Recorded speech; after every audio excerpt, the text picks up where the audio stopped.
Hello बच्चों, आप सभी को मेरा नमस्कार। इंडिया के इस बेहतरीन चैनल पर आप सभी बच्चों का again and again most welcome. तो बेटा, हमारा टॉपिक चल रहा था लोकोमोशन एंड मूवमेंट। मसल्स वाला पार्ट हमारा कंप्लीट हो गया था। आज 1 आवर के अंदर हम बोन वाला पार्ट भी आपके ब्रेन में एकदम सेट कर देंगे। क्लियर है बिल्कुल? तो वेटेज मैंने बता दिया था इस चैप्टर का। वेटेज लोकोमोशन एंड मूवमेंट का जो वेटेज है वो 3 क्वेश्चंस का वेटेज है। ठीक है, काफी इंपॉर्टेंट है। तो आज बोन वाले पार्ट को यही क्लास में 1 आवर में एकदम ब्रेन में सेट करेंगे, याद ही कर लेंगे। ठीक है, तो स्केलेटल सिस्टम की बात करते हैं। लिख दिया है ना? तो स्केलेटल सिस्टम की बात करते हैं तो टोटल नंबर ऑफ बोन कितने होते हैं हमारी बॉडी में। तो 2 4 5 चीजें आपको याद रखना है। जो अभी मैं एक फ्लो डायग्राम बनाऊंगा उस फ्लो डायग्राम के अंदर लगभग पूरा चैप्टर ही इंक्लूड हो जाएगा। ठीक है, तो कोशिश करो यही याद हो जाए, फिर मैं एनसीईआरटी के इस पैरा को लेता हूं। तो total number of bone in our body कितने होते हैं स्केलेटल सिस्टम के अंदर? 206, 206 हड्डियां होती हैं। क्लियर है बिल्कुल? हाँ, ये ध्यान रखना, न्यू बॉर्न बेबी के अंदर ये 300 प्लस नंबर होता है। ठीक है, पर जैसे जैसे एज बढ़ती जाती है बोन फ्यूज होते जाते हैं और नंबर ऑफ बोन रिड्यूस होते जाते हैं। क्लियर है बिल्कुल?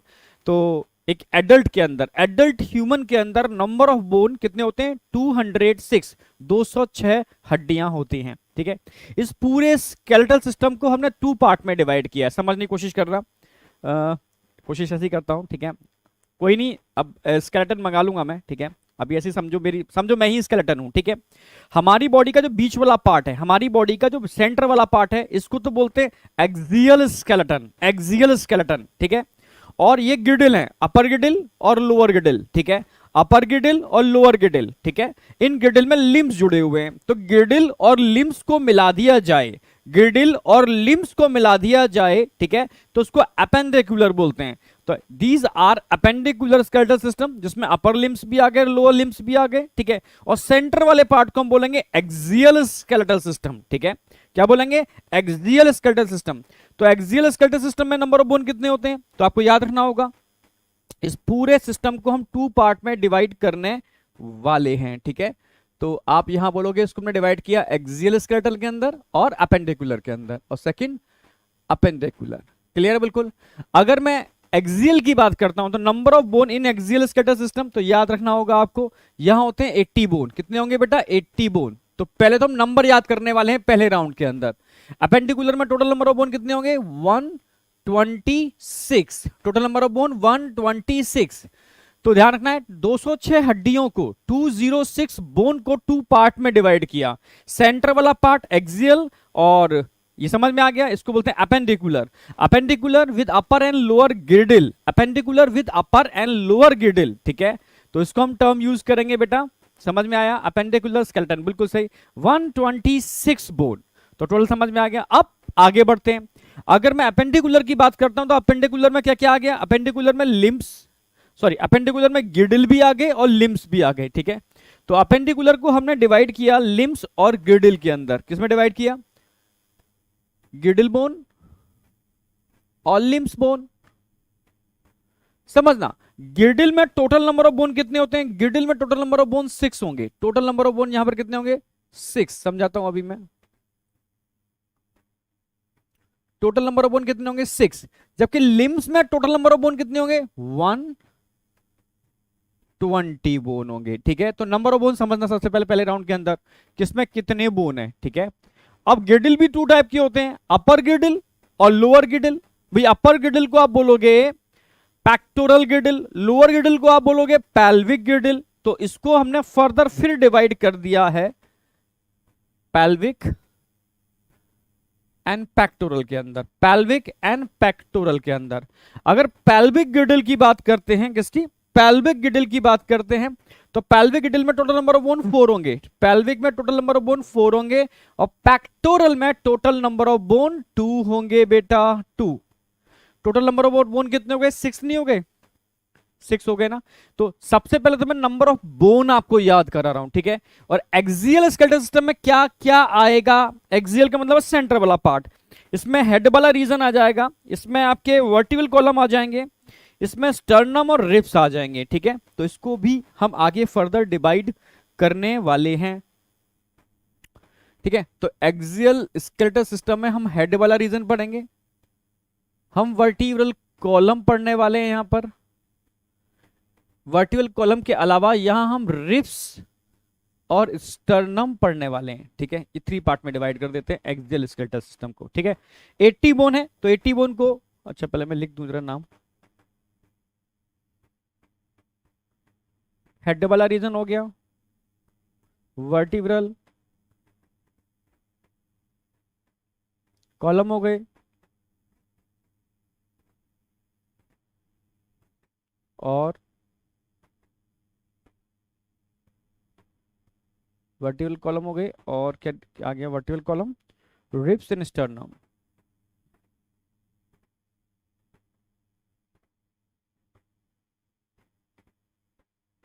तीनों पार्ट आ गए आपके। ठीक है, तो यहां पर वर्टिब्रल कॉलम हो गए, अच्छा वर्टिब्रल कॉलम्स हो गए, रिब्स और स्टर्नम हो गए। अगर टोटल नंबर ऑफ बोन की बात करते हैं, समझना मेरी बात, तो हेड वाले रीजन में 22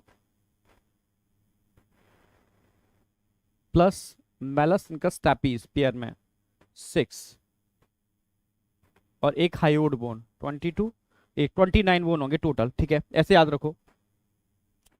देखो ये पूरा हेड वाला रीजन है, ये पूरा ही हेड वाला रीजन है। ठीक है, हेड वाले रीजन में एक तो स्कल आती है, हेड वाले रीजन में एक तो स्कल आती है। ठीक है, तो एनसीईआरटी ने बड़े स्मार्टली 2 लाइनें बोली हैं कि number of bone in school 22 bone होते हैं।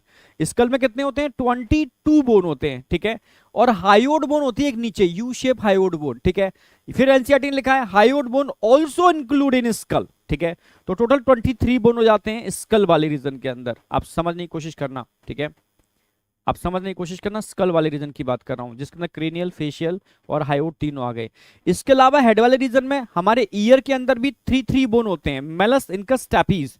तो टोटल बोन 23 प्लस 6 कितने हो गए? 29। तो हेड वाले रीजन के अंदर हम टोटल 29 बोन पढ़ने वाले हैं। हेड वाले रीजन में टोटल बोन कितने पढ़ने वाले हैं? 29। वर्टिकल कॉलम आप जानते हो 7, टोटल में 26 होते हैं, इसको मैं डिवाइड करूंगा अभी आगे। वर्टिकल कॉलम में 26 होते हैं। रिफ्स आप जानते हो कितने होते हैं? रिफ्स 12 पेयर, मतलब 24 प्लस स्टर्नम 1, 25 बोन आपके ये आ गए। तो 25 प्लस 26 प्लस 29 काउंट करो, 80 बैठेगा। ठीक है, 25, 26, 29 टोटल 80 बैठेगा। ठीक है, तो नंबर ऑफ बोन आपको पहले राउंड में याद रखने हैं। ठीक है, अब इसको फर्दर डिवाइड कर सकते हो, इसको फर्दर डिवाइड कर सकते हो। कैसे भाई? हेड वाले रीजन की अगर मैं बात करूं, समझने की कोशिश करना, तो हेड वाले रीजन के अंदर क्या क्या आएगा? तो हेड वाले रीजन में हम यहां नंबर 1 तो बात करने वाले हैं स्कल। ठीक है, और नंबर 2 स्कल आ गया। स्कल के अलावा आप बात करोगे ईयर ऑसिकल, ईयर ऑसिकल्स। अगर मैं स्कल की बात करता हूं, ठीक है, तो स्कल में नंबर ऑफ बोन कितने आएंगे समझना। स्कल में एनसीईआरटी ने कैसे दे रखा है? स्कल में एनसीईआरटी ने किस किस को इंक्लूड कर रखा है ये समझो। स्कल में क्रेनियम को इंक्लूड कर रखा है। ठीक है, और स्कल के अंदर एनसीईआरटी ने, अच्छा मैं ऐसे लिख दूं, क्वेश्चन पूछा जाए तो आपको मजा आए। स्कल में 22 plus 1, year ossicle 3 plus 3, number of bone तो याद करना है आपको, एक राउंड हो गया। और इसमें भी अगर पूछेगा कि स्कल में कौन कौन से बोन इंक्लूड होते हैं जो आप पढ़ने वाले हो, तो स्कल में हम आपको पढ़ाने वाले हैं क्रेनियम, स्कल में आपको पढ़ाने वाले हैं फेशियल, और स्कल में एक आ जाएगी हायोड बोन।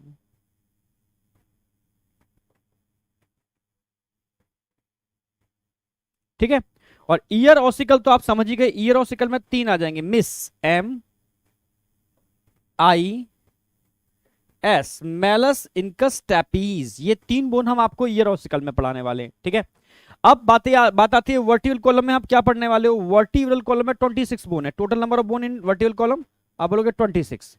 तो 26 को ऐसे याद रखो, सर्वाइकल C7, 7 सर्वाइकल होते हैं, thoracic T12, lumbar L5, lumbar क्या, थोरेसिक लंबर, सैक्रम S4, तो C7, सर्वाइकल 7 होते हैं, थोरेसिक 12 होते हैं, लंबर 5 होते हैं, सैक्रम 5 की फ्यूज होने से बनती है, जबकि लास्ट में कॉकैक्स आती है जो 4 के फ्यूज होने से बनती है।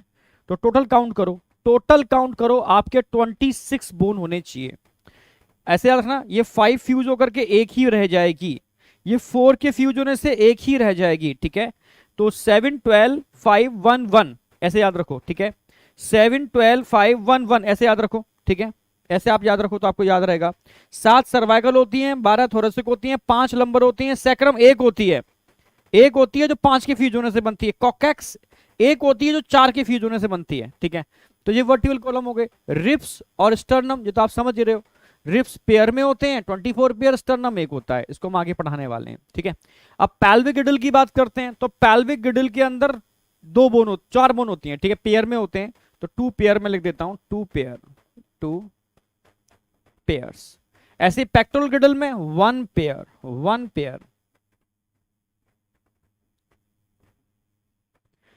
अब लिम्स बोन आते हैं, तो लिम्स तो अपर लिम्स और लोअर लिम्स, तो कैसे याद रखोगे, ऐसे याद रखो, ठीक है। 30 इंटू 4 इज इक्वल टू 120, ऐसे याद रखो भाई। अपर इस वाले लिम्स में 30, इस वाले लिम्स में 30, ठीक है, फिर नीचे वाले में 30, इधर वाले में 30, टोटल कितने हो गए, 120 नहीं हो गए, ठीक है।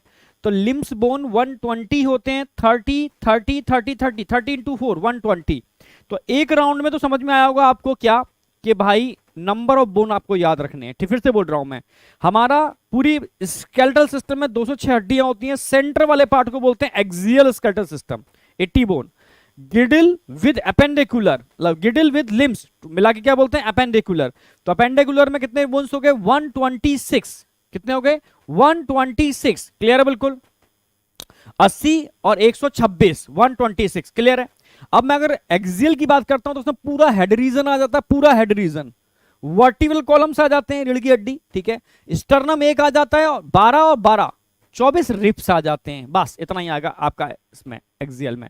अपेंडिकुलर में अपर गिडल में 2 इधर होते हैं, ठीक है भाई। शोल्डर को बनाने के लिए समझना मेरी बात, आगे से तो जाती है, एक प्रोसेस होता है, ठीक है, एक्रोमियन प्रोसेस, ठीक है, समझना। और पीछे से आगे से स्कैपुला जाएगी, पीछे से एक्रोमियन प्रोसेस जाएगा, शोल्डर का फॉर्मेशन करेगा, समझना मेरी बात। ऐसे शोल्डर का फॉर्मेशन भी इधर से, आगे से एक बोन जाएगी, पीछे से एक बोन आएगी, मिलकर के शोल्डर का फॉर्मेशन करेंगे, ठीक है, समझने की कोशिश कर रहे हो। तो टोटल नंबर ऑफ बोन यहां पर एक क्लैविकल हो गई, एक स्कैपुला हो गई, एक स्कैपुला हो गई, तो टोटल 4 बोन होते हैं अपर गिडल में। लोअर गिडल की बात करते हैं, कूल्हे की हड्डी से कहते हैं, ठीक है, लोअर गिडल, ठीक है, पैल्विक गिडल। तो हाफ इधर होता है, हाफ इधर होता है, और दोनों हाफ के मिलने से पूरा गिडल बनता है। हाफ को कॉक्सल बोलते हैं, दोनों के मिलने से, आप समझ रहे हो, फुल गिडल का फॉर्मेशन होता है, ठीक है। तो टोटल नंबर ऑफ बोन यहां कितने हो गए गिडल के अंदर, 1 पेयर यानी 2, यहां 2 पेयर यानी 4, टोटल 6 बोन। लिम्स समझ में आ गया आपको, यहां तक तो मुझे लगता नहीं कोई डाउट है, ठीक है। अब हेड वाला रीजन आपको ध्यान रखना है, हेड वाले रीजन में 29 बोन होते हैं, जिसमें स्कल में एनसीईआरटी लिखती है 22 बोन होते हैं भाई। ब्रेन बॉक्स क्रेनियम 8 बोन होते हैं, समझ रहे हो। 14 बोन आपके फेशियल में होते हैं, टोटल कितने हो गए 22। फिर एनसीईआरटी एक लाइन लिखती है हायोड बोन, नीचे एक यू शेप हायोड बोन होती है, hyoid bone also include in skull, तो टोटल 23 नहीं हो गए स्कल के अंदर। तो हेड वाले रीजन में तो स्कल आ गया, तो स्कल में टोटल कितने हो गए 23 बोन हो गए, जिसमें क्रेनियम आ जाएगा, जिसके अंदर फेशियल आ जाएगा, जिसमें हायोड बोन आ जाएगी, ठीक है। क्रेनियम फेशियल को मैं अलग से समझाने वाला हूं, हायोड बोन एक होती है। टोटल बोन कितने आ गए यहां पर इंक्लूडिंग हायोड, 23 आ गए, क्लियर है। ईयर ऑसिकल्स की बात करता हूं, 3 ईयर ऑसिकल इधर होते हैं और 3 ईयर ऑसिकल इधर होते हैं, टोटल ईयर ऑसिकल 6 होते हैं, क्लियर है बिल्कुल। तो मैलस इनकस टैपीज, 3 ईयर ऑसिकल याद रखने हैं, मैलस इनकस टैपीज, क्लियर है बिल्कुल। तो ये वाला पार्ट भी क्लियर हो गया। अगर मैं बात करता हूं वर्टिकल कॉलम, तो ये 7 सर्वाइकल होते हैं, 12 थोरेसिक होते हैं, 5 लंबर होते हैं, और सैक्रम की अगर बात की जाए तो सैक्रम 5 के फ्यूज होने से एक बोन बनती है, कॉकैक्स या कॉक्सीजियल, ठीक है। ये 4 के फ्यूज होने से एक बनती है, इसको टेल बोन बोलते हैं। तो टोटल समझ में आ गया 26 बोन होते हैं, ठीक है। 7 12 5 1 1, क्लियर है बिल्कुल।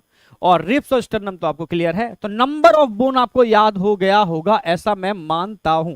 पहला राउंड हमारा कंप्लीट। अब सेकंड राउंड स्टार्ट करते हैं। सेकंड राउंड के अंदर हम बात करेंगे, एक एक को उठाएंगे। पहले एक्सियल उठाते हैं, फिर अपेंडिकुलर उठाते हैं। एनसीईआरटी पूरी कवर कर देंगे, ठीक है। अगर मैं एक्सियल में स्कल की बात करता हूं, स्कल में टोटल नंबर ऑफ बोन कितने होते हैं? 22। टोटल नंबर ऑफ बोन कितने होंगे? 22, ठीक है। 22 प्लस 1, 22 प्लस 1, जो 1 है ना वो हाइयोड है, तो टोटल कितने हो गए? 23, ठीक है। हाइयोड बोन यू शेप होती है, हाइयोड बोन। तो क्रेनियम में कौन कौन से आएंगे? अब क्रेनियम देख लो, क्रेनियम में कौन कौन से आएंगे और क्वेश्चन कैसे क्रेनियम के अंदर बनता है ये समझो। फ्रंट पे लगी हुई है क्रेनियम के अंदर फ्रंटल, एक बोन होती है फ्रंटल, दो बोन होती है पैराइटल, समझना, पैराइटल साइड में दो बोन, और यहां पर दो होती है टेम्पोरल, और पीछे एक होती है ऑसिपिटल। फिर से समझो मेरी बात, एक फ्रंटल, दो पैराइटल, दो टेम्पोरल, पीछे एक ऑसिपिटल। फ्रंटल एक, ऑसिपिटल एक, पैराइटल टेम्पोरल 1 पेयर, और इन सबको नीचे से सपोर्ट प्रोवाइड कराती है इस फिनोइड। और आगे से हमारी नोज के अंदर जो आ रही है वो है एथमोइड। तो टोटल नंबर ऑफ बोन कितने हो गए? यहां पर 8 बोन हो गए। टोटल नंबर ऑफ बोन कितने हो गए? यहां पर 8। फ्रंटल एक होती है, पैराइटल 2 होती हैं, टेम्पोरल 2 होती हैं, ऑसिपिटल एक होती है, स्फिनोइड एक होती है, एथमोइड एक होती है। अब क्वेश्चन आएगा पेयर्ड कौन कौन सी होती हैं? पेयर्ड बोन, तो पेयर्ड में 2 पूछेगा, पैराइटल टेम्पोरल, ये पेयर्ड होती हैं, all are unpaired bone. Clear है?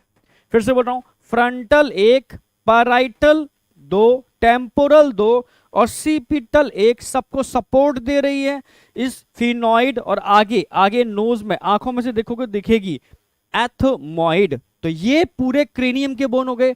तो क्रेनियम में टोटल नंबर ऑफ बोन कितने होते हैं? क्रेनियम के अंदर टोटल नंबर ऑफ बोन 8 होते हैं। क्रेनियम में टोटल नंबर ऑफ बोन 8 होते हैं। डायग्राम के अंदर हम दिखाना चाहें तो दिखा सकते हैं, ठीक है। अब ध्यान से देखो डायग्राम के अंदर, देखो इन्होंने एक फ्रंटल दिखा रखी है, एक है, पैराइटल दिखा रखी है, एक इधर है तो एक उधर भी होगी, पेयर में होती है। टेम्पोरल एक इधर है तो एक साइड भी होगी, पेयर में होती है। ऑसिपिटल एक होती है, ठीक है। और इन सबको नीचे से सपोर्ट दे रही है इस फिनोइड। और आंखों में आंखें डाल करके देखोगे तो अंदर आपको दिखेगी एथमोइड, ये भी एक ही एक होती है, ठीक है। समझ में आया ना? तो ये पेयर में है, ये सारी अनपेयर हैं। तो इससे पूरा आपका, ठीक है, ब्रेन का एक बॉक्स बनता है, इसको हम क्रेनियम बोलते हैं। क्लियर है? क्लियर है बिल्कुल। तो क्रेनियम वाली बात क्लियर हो गई, कोई डाउट? अच्छा, हाइयोड और इसमें इंक्लूड कर दो चाहो तो, 23 लिखा हुआ है ना, तो एक हाइयोड और इसमें इंक्लूड कर दो। हाइयोड ऑल्सो इंक्लूड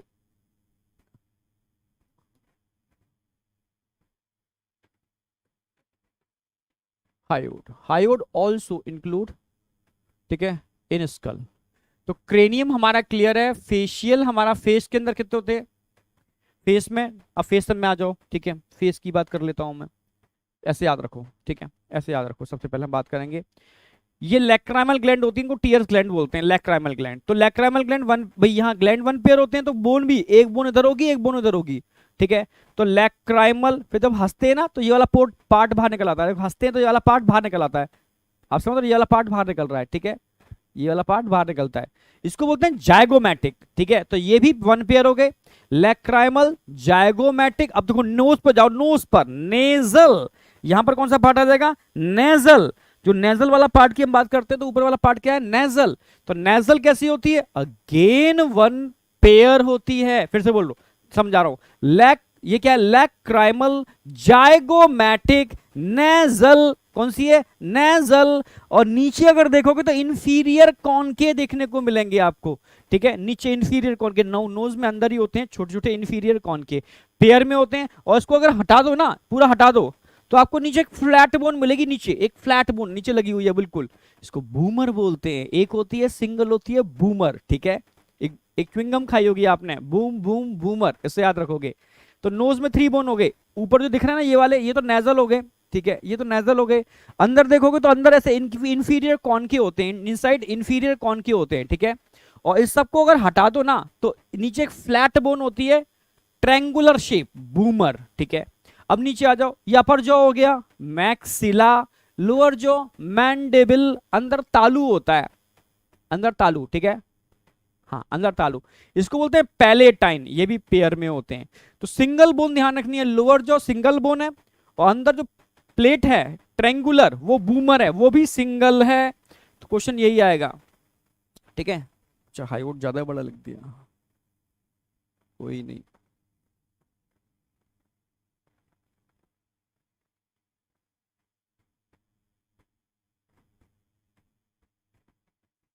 हाईवुड लैक्राइमल, तो नंबर ऑफ लैक्राइमल बोन कितने होंगे? 2। जाइगोमैटिक कितने होंगे? 2। नेजल, नेजल नेजल कितने होंगे? 2। इंफीरियर कॉन के 2।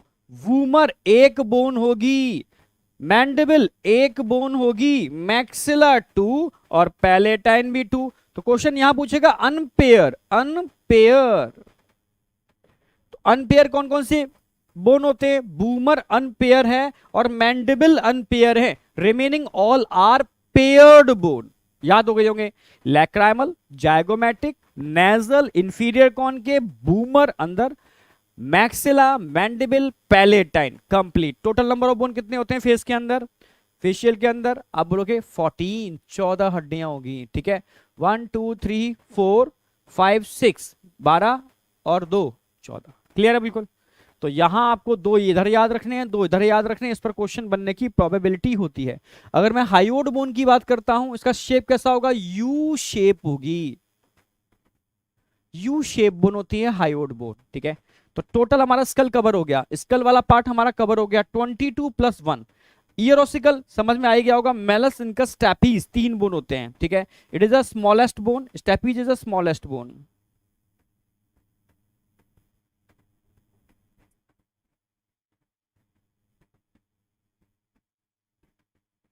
ये पूरे शरीर की सबसे छोटी हड्डी होती है, ठीक है, जो किससे जुड़ी होती है याद हो, ठीक है। ये जुड़ी होती है आपकी ईयर ड्रम से, ये जुड़ी होती है आपकी क्या नाम है उससे, ओवल शेप विंडो से, जो इंटरनल ईयर में अटैच होती है, जबकि ये जुड़ी होती है आपकी ईयर ड्रम से, ठीक है। तो तीनों बोन आपस में कनेक्टेड होती हैं, पेयर में होते हैं, ठीक है। अब हम बात करेंगे वर्टिबल कॉलम की। हेड वाला रीजन कंप्लीट है आपका, वर्टिबल कॉलम पर आते हैं। अच्छा ये भी क्लियर हो ही गया होगा मुझे लग रहा है, ठीक है। लैक्रामल समझ में आ गया, जाइगोमैटिक समझ में आ गया, नंबर 2 पेयर में है, ठीक है, ये निकल रही है जाइगोमैटिक।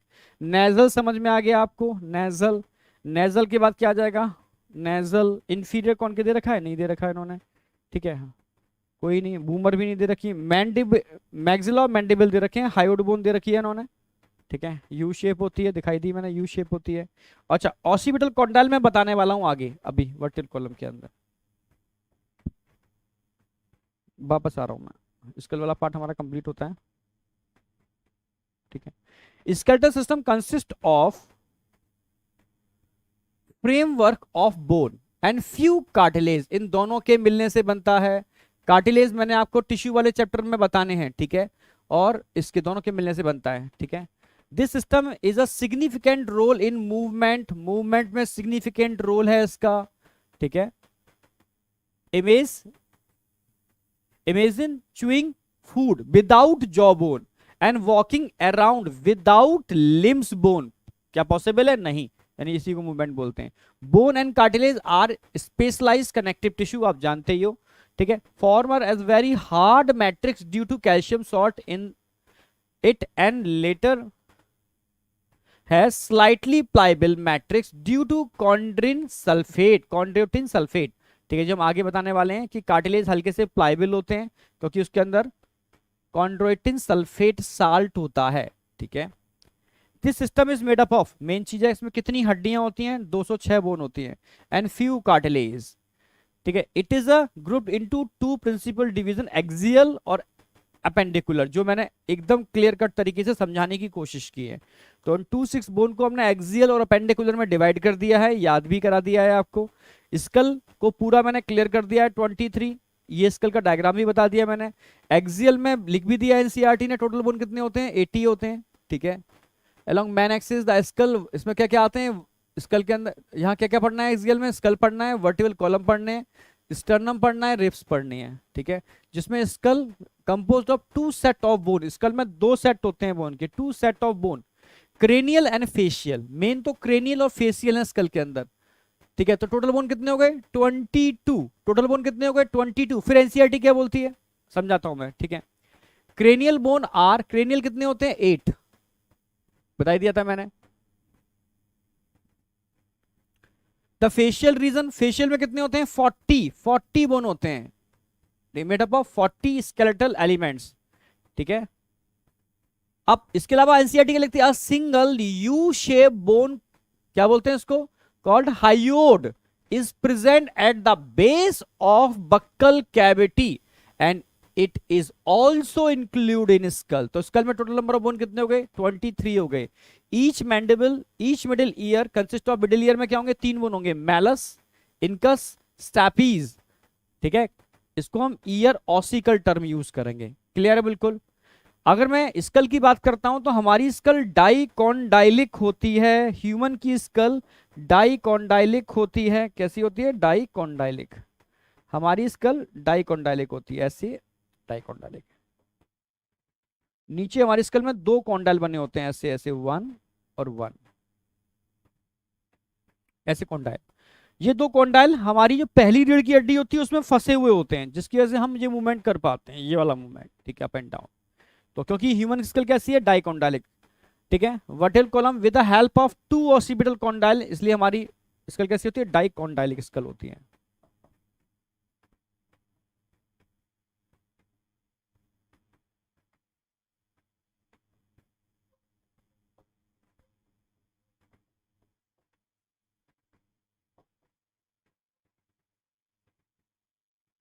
टू ऑसिपिटल कॉन्डाइल,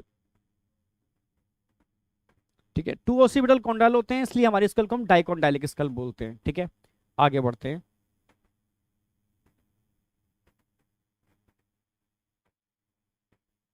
अच्छा गायब कैसे हो गया भाई, अच्छा 2 बार स्लाइड आ गई क्या, हाँ कोई नहीं, ठीक है। तो स्कल वाला रीजन कंप्लीट हो गया हमारा। अब हम बात करते हैं वर्टिबल कॉलम। अब हम किसकी बात करेंगे, रीढ़ की हड्डी की वर्टिबल कॉलम की। तो वर्टिबल कॉलम की अगर हम बात करते हैं तो अभी बताया एक फॉर्मूला तो आपको याद रखना है वर्टिबल कॉलम के केस में, total number of bone vertebral कितने होते हैं 26। कैसे याद रखोगे, C7 T12 L5 S1, पर 1 कितने के फ्यूज होने से बनी है 5। फिर कॉकैक्स या कॉक्सीजियल अगेन 1, कितने के फ्यूज होने से बनी है 1। तो टोटल नंबर ऑफ बोन कितने हो जाएंगे 26, ये फॉर्मूला ध्यान रखना है। तो सर्वाइकल की अगर बात करता हूं, सर्वाइकल के अंदर ध्यान रखना है टोटल बोन कितने होते हैं 7। थोरेसिक की बात करते हैं, टोटल बोन कितने होते हैं थोरेसिक के अंदर, थोरेसिक में 12। लंबर में टोटल कितने होते हैं 5। सैक्रम में टोटल कितने होते हैं 1। कॉकैक्स में कितने होते हैं 1, ठीक है, क्लियर है बिल्कुल। अब यहां अगर ध्यान से देखो, ये मैं आगे और भी चीजें ऐड कराऊंगा इसके अंदर, ठीक है। तो सर्वाइकल में जो सबसे इंपॉर्टेंट चीज है जो मैं आगे डायग्रामेटिकली समझाने वाला हूं, इसके अंदर खास टाइप के वर्टिकल कॉलम होते हैं, ऐसे याद रखो।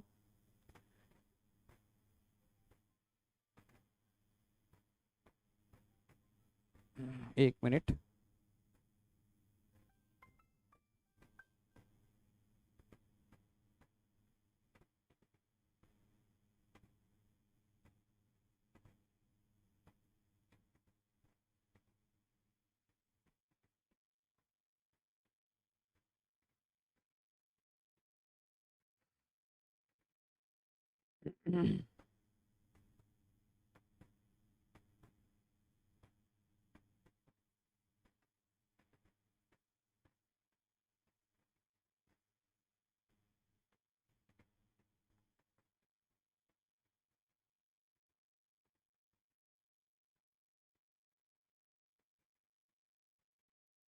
ठीक है, हाँ एक मैसेज था वो मैं कर दिया, ठीक है। तो सर्वाइकल वर्टिकल समझ में आ गया।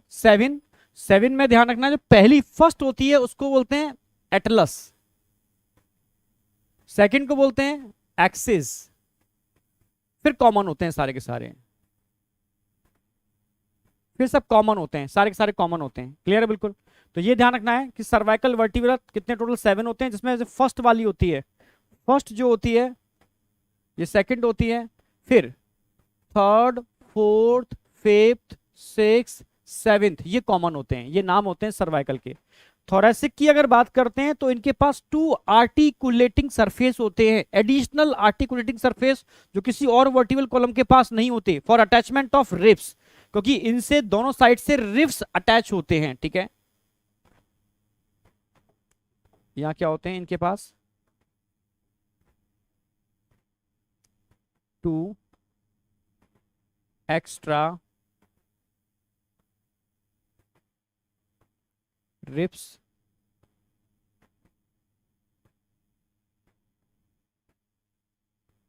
अटैचमेंट साइड्स, ठीक है। थोरेसिक वर्टिबल कॉलम के पास, ठीक है, 2 एडिशनल साइड्स होते हैं जो औरों के पास नहीं होते। लंबर की बात करते हैं तो लंबर सबसे स्ट्रॉन्गेस्ट होते हैं, thickest and strongest, thickest and strongest, ये ध्यान रखना है आपको। और अगर सैक्रम की बात करते हैं तो सैक्रम कितने के फ्यूज होने से बन रही है, सैक्रम 5 इक्वल टू 1, 5 के फ्यूज होने से एक बनती है। और कॉकैक्स की बात करते हैं, इसको टेल बोन बोलते हैं, टेल बोन, जो 4 के फ्यूज होने से एक बनती है, ठीक है, ये ध्यान रखना है बस आपको, ठीक है। तो ये वर्टिबल कॉलम हो गए। एनसीईआरटी क्या बोलती है, एनसीईआरटी समझा देता हूं मैं, ठीक है। और एक बात और ध्यान रखना है, यहां पर जो जॉइंट देखने को मिलता है, इसको कौन बना रहा है, यहां पर इनके बीच में एक इंटरवर्टिबल डिस्क है, इंटरवर्टिबल डिस्क है जो 2 वर्टिबल कॉलम के बीच में होती है। Intervertebral disc present between 2 vertebral column, present between 2 vertebral column, intervertebral disc. अगर मैं इंटरवर्टिबल डिस्क की बात करता हूं तो जॉइंट बनाती है ना, इसको बोलते हैं कार्टिलेजिनस जॉइंट,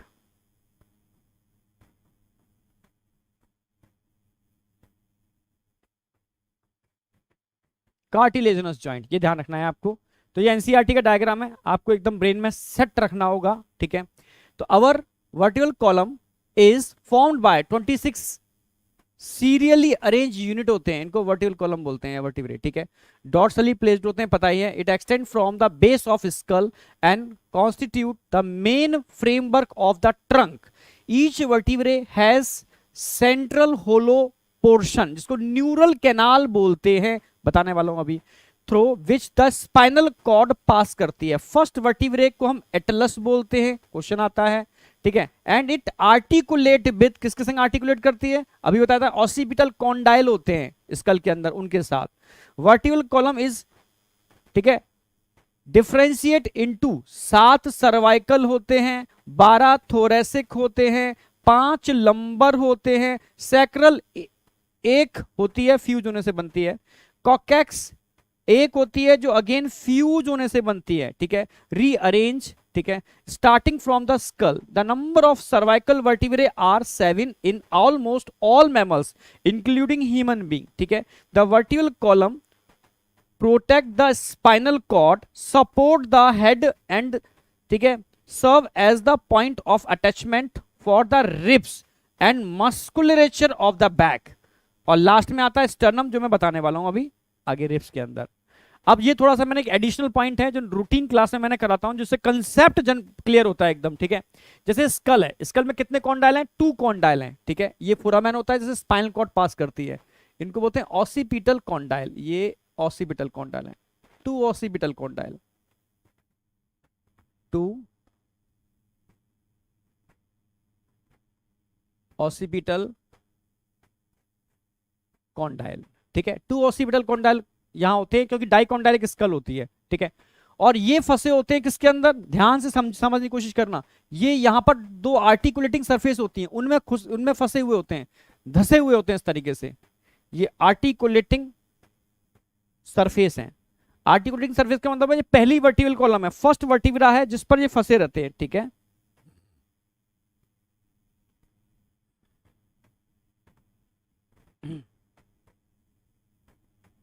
समझने की कोशिश करना, अगर ये रीढ़ की हड्डी है तो रीढ़ की हड्डी में पहला जो वर्टिकल कॉलम आएगा वो क्या होगा, एटलस, उस पर ये फंसी हुई होगी स्कल, उसमें 2 इस तरीके से कैविटीज होंगे, ठीक है।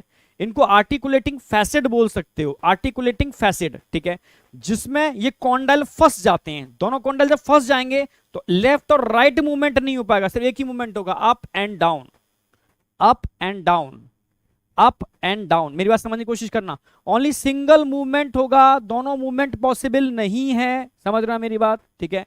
अगर ये दोनों के दोनों कॉन्डाइल इसके अंदर फंस जाएंगे, इस आर्टिकुलेटिंग फैसेट के अंदर, तो सिर्फ एक ही मूवमेंट पॉसिबल है, दोनों मूवमेंट पॉसिबल नहीं है, ठीक है। लिख देते हैं इस चीज को भी।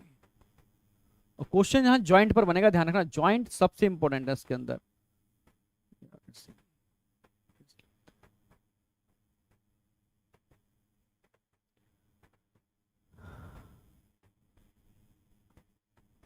आर्टिकुलेटिंग फैसेट, तो इन दोनों के बीच में जो जॉइंट बनेगा, ये दोनों कॉन्डाइल इस आर्टिकुलेटिंग फैसेट में जब फिक्स हो जाएंगे, तो यहां पर जो जॉइंट बनता है इसको कॉन्डाइलॉइड जॉइंट बोलते हैं, कॉन्डाइलॉइड जॉइंट बोलते हैं, कॉन्डाइल मूव कर रहे हैं, ठीक है।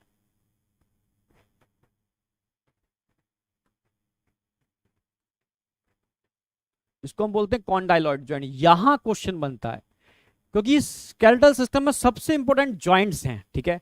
तो इन दोनों के बीच में जो जॉइंट बनेगा वो कॉन्डाइलॉइड जॉइंट होगा, ये ध्यान रखना पहला, ठीक है।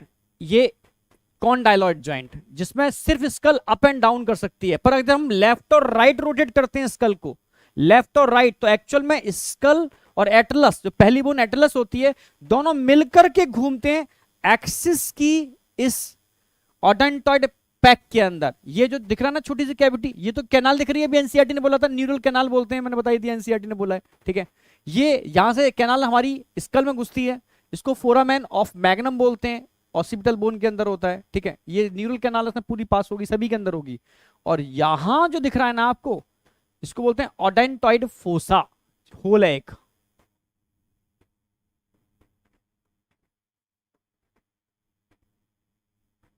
ओडोंटॉइड फोसा, और इस ओडोंटॉइड फोसा में जो फंसा हुआ होता है, इस ओडोंटॉइड फोसा के अंदर जो फंसा हुआ होता है, इसको बोलते हैं ओडोंटॉइड पैग।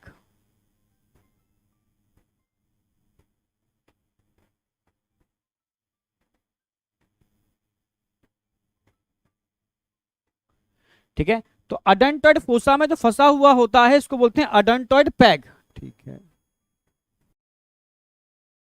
ठीक है। तो मैं बात कर रहा था बेटा, तो एक बात ध्यान रखना, यहां जो कैविटी नजर आ रही है ना, कैविटी, इसको तो बोलते हैं ओडोंटॉइड फोसा। इसमें ये फंसा हुआ होता है एक्सिस का एक, ये निकला हुआ प्रोजेक्शन ऐसा फंसा हुआ होगा, जिसकी वजह से लेफ्ट और राइट रोटेशन होंगे। तो ऐसा जॉइंट जिसमें इस तरीके से रोटेशन होते हैं, इस तरीके से रोटेशन होते हैं, इसको पाइवोट जॉइंट बोलते हैं। क्या बोलते हैं इसको? Pivot joint.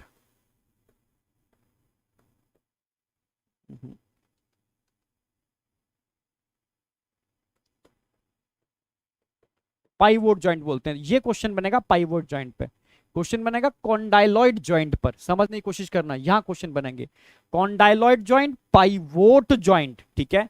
तो ध्यान रखना है आपको, तीन ऐसे समझो, आपने कभी साइकिल चलाई हो, एटलस साइकिल, एटलस साइकिल का जो लोबो होता है ना पीछे, देखा होगा, उसमें इस तरीके से लोबो होगा, कोई बैठा हुआ है और इस अर्थ को पकड़ा हुआ है, जो बैठा हुआ है ना वो ग्रीक गॉड है, ठीक है, जिनको हम बोलते हैं एटलस। क्लियर है? बिल्कुल, ग्रीक गॉड एटलस। जो उठाए हुए हैं, मान के चलो वो अर्थ नहीं है, वो स्कल है, यानी एटलस स्कल को उठाए हुए हैं, आप समझ रहे हो, एटलस स्कल को उठाए हुए हैं और एटलस रोटेट कर रहे हैं एक्सिस के ऊपर, एटलस रोटेट कर रहे हैं एक्सिस के ऊपर, यानी जब भी मैं लेफ्ट और राइट मूव करूंगा, तो मूवमेंट करूंगा, तो ये एक्चुअल में मेरी स्कल और मेरी एटलस एक्सिस के ऊपर रोटेट कर रही है। ये पाइवोट जॉइंट है।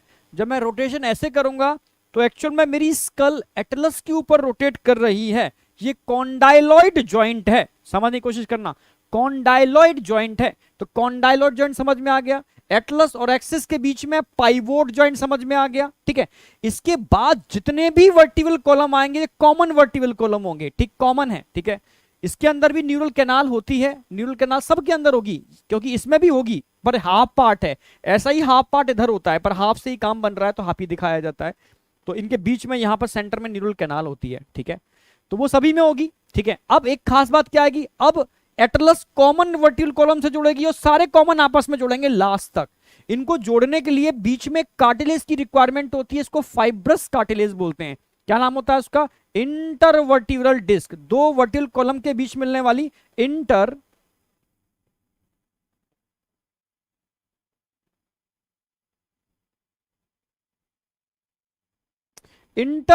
डिस्क, इंटरवर्टिब्रल डिस्क जो किस टाइप का जॉइंट बनाएगी, ये बनाएगी कार्टिलेजनस जॉइंट।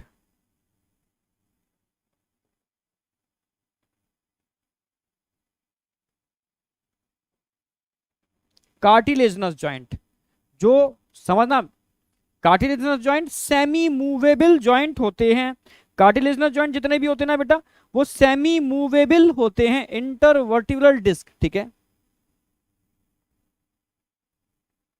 ठीक है, इंटरवर्टिब्रल, वर्टिब्रल होगा भैया, इंटरवर्टिब्रल डिस्क, ठीक है। ये कार्टिलेजनस जॉइंट, जैसे मूवमेंट है, मेरा हल्का हल्का मूवमेंट हो रहा है लेफ्ट अप एंड डाउन, जो मेरा हल्का सा मूवमेंट अप एंड डाउन हो रहा है, ये कार्टिलेजनस जॉइंट की वजह से, कार्टिलेज भी से फंसी हुई है। कौन सी कार्टिलेज फंसी हुई है यहाँ पर, फाइब्रस कार्टिलेज फंसी हुई है, ठीक है, बहुत स्ट्रांग होती है, सबसे स्ट्रॉन्गेस्ट कार्टिलेज हम टिश्यू वाले चैप्टर में कराते हैं, ठीक है।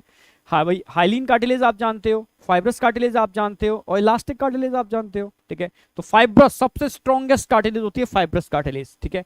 तो टोटल आपको जॉइंट देखने को मिलने वाले हैं इन वर्टिकल कॉलम के मिड में अंदर, ये 3 जॉइंट्स आपके ये हैं, ठीक है। इसके अलावा एक जॉइंट और होता है, इसको प्री एंड पोस्ट जैगैपोफाइसिस बोलते हैं। मानो ऐसे समझो, पीछे ध्यान से देखो, पीछे यहां पर ये एक वर्टिकल कॉलम है ऐसे, अरे ये एक वर्टिकल कॉलम है ऐसे ऐसे ऐसे, दिख रहा है ना ऐसे, फिर दूसरा वर्टिकल कॉलम उसके ठीक नीचे होगा, सेम ऐसे ही होगा, ऐसे ऐसे ऐसे, समझने की कोशिश करें, ऐसे सारे वर्टिकल कॉलम आपस में जुड़े हुए हैं। तो इन वर्टिकल कॉलम में भी आपस में ये यहां पर आर्टिकुलेटिंग सरफेस होते हैं, ठीक है।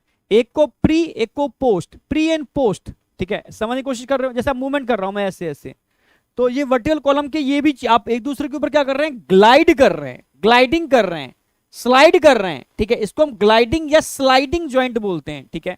तो मैं इसको लिख दे रहा हूं, जो एनसीईआरटी में नहीं, एक एडिशनल पॉइंट है, टोटल जॉइंट समझ में आ जाएंगे आपको, ठीक है। तो यहां पर मानो एक है, ठीक इसके ऊपर एक और होगी, इस तरीके स्ट्रक्चर आएगा। तो यहां ये 2 आर्टिकुलेटिंग सरफेस हो गए, एक को बोलते हैं प्री, एक को बोलते हैं post zygapophysis,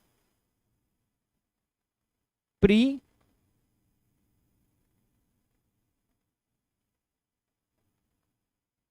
pre zygapophysis and post zygapophysis. तो प्री एंड पोस्ट जैगैपोफाइसिस होते हैं, समझो, एक इस तरीके समझो, इस तरीके समझो, मान लो मोबाइल ही है, ठीक है। ये वर्टिकल कॉलम है, इसमें एक ऊपर सरफेस है, एक नीचे है, ये जब मूवमेंट करते हैं तो एक दूसरे के ऊपर आर्टिकुलेट करते हैं। तो ऊपर वाली सरफेस को प्री और नीचे वाली सरफेस को पोस्ट जैगैपोफाइसिस बोलते हैं, प्री एंड पोस्ट जैगैपोफाइसिस, समझना मेरी बात। तो इस जॉइंट को हम क्या बोलेंगे, इनके बीच में जॉइंट बनेगा, इसको हम ग्लाइडिंग जॉइंट बोलेंगे। क्या बोलेंगे, ग्लाइडिंग जॉइंट, स्लाइडिंग करते हैं इसलिए ग्लाइडिंग जॉइंट बोलोगे। तो टोटल नंबर ऑफ जॉइंट जो मूवेबल हैं, तो टोटल मूवेबल जॉइंट कितने देखने को मिल रहे हैं यहां पर, सेमी मूवेबल और मूवेबल, ठीक है। आपको टोटल मिला के 4 जॉइंट देखने को मिल रहे हैं। फिर से बोल रहा हूं, कॉन्डाइलॉइड जॉइंट, पाइवोट जॉइंट, हल्का हल्का मूवमेंट हो रहा है ना, ये हल्का हल्का movement, cartilaginous joint and gliding joint. Cartilaginous joint बनाने के लिए कौन रिस्पॉन्सिबल है, आप बोलोगे ये कार्टिलेज किससे जुड़ी होती है, ये सेंट्रम है, ये क्या है, सेंट्रम, सेंट्रम, हर एक कार्टिलेज के अंदर सेंट्रम होता है, इस तरीके से सेंट्रम होता है, ठीक है। और सेंट्रम से ये फाइब्रस कार्टिलेज चिपकी हुई होती है, अटैच, और इतना मजबूत जॉइंट होता है कि अगर तोड़ा जाए ना तो हथौड़ी छेने से भी नहीं टूटेगा, इतना मजबूत होता है ये, समझ रहे हो। तो ये जो जॉइंट बनेगा, अब हर एक के बीच में यही जॉइंट बनेगा, हर एक के बीच में खास जॉइंट हो गए कॉन्डाइलॉइड, पाइवोट, ठीक है। इसका सारे कॉमन जॉइंट होंगे, कौन कौन से, cartilaginous joint and pre and post zygapophysis के बीच में ग्लाइडिंग जॉइंट, ये कॉमन सारे रिमेनिंग सबके अंदर देखने को मिलेंगे। तो ये चीज समझ में आई या नहीं आई। और न्यूरल कैनाल तो सभी के अंदर है, न्यूरल कैनाल सभी के अंदर है, ये आर्टिकुलेटिंग फैसेट है जिसमें एक दूसरे के ऊपर ये आर्टिकुलेट करते हैं, ठीक है। तो ये चीज समझ में आई या नहीं आई। जॉइंट पर फोकस करोगे, क्वेश्चन जॉइंट से आएगा। टोटल जॉइंट मैंने आपको 4 बता दिए हैं, टोटल जॉइंट्स मैंने आपको 4 बता दिए हैं। और इससे समझ में आ रहा है कि स्कल एटलस पे जुड़ी होती है, एटलस एक्सिस से जुड़ी होती है, फिर एक्सिस के नीचे इस तरीके के कॉमन वर्टिकल कॉलम लास्ट तक देखने को मिलते हैं। ये कंप्लीट हो गया आपका वर्टिकल कॉलम। अब आ जाओ रिब्स और स्टर्नम की बात कर लेते हैं, ठीक है। अगर मैं रिब्स और स्टर्नम की बात करूं तो सबसे पहले तो हम बात करेंगे यहां पर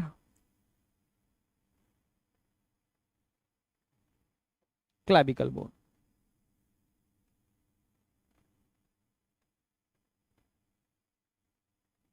ब्यूटी बोन भी बोलते हैं इसको, क्लैविकल को, ठीक है। तो ये तो क्लैविकल बोन हो गई।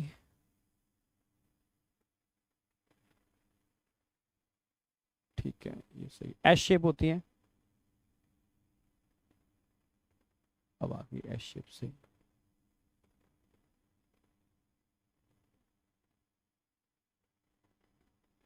ठीक है, ये क्लैविकल बोन हो गई। अब क्लैविकल बोन के अलावा मैं एक दोनों चीज, दो तीन चीजें एक साथ दिखाऊंगा।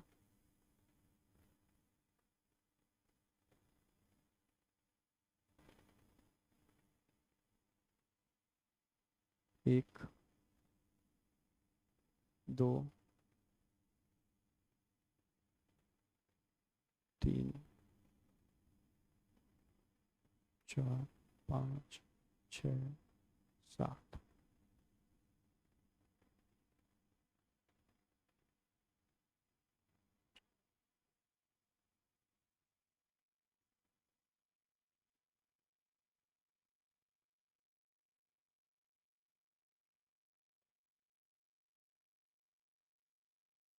एक, दो, तीन, चार, पाँच, छ, सात,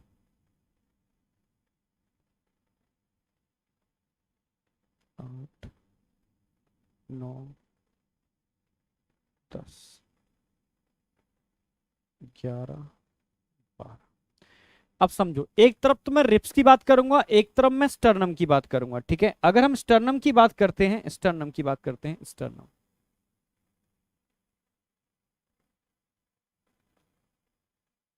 तो स्टर्नम में टोटल नंबर ऑफ बोन कितने होते हैं? ये तो होगी यहां पर जो बोन आएगी, यहां पर जो बोन आएगी, इसको मैन्युब्रियम बोलते हैं, मैन्युब्रियम। इसको हम बोलते हैं स्पेशली बॉडी, इसको बोलते हैं हम जाइफाइट।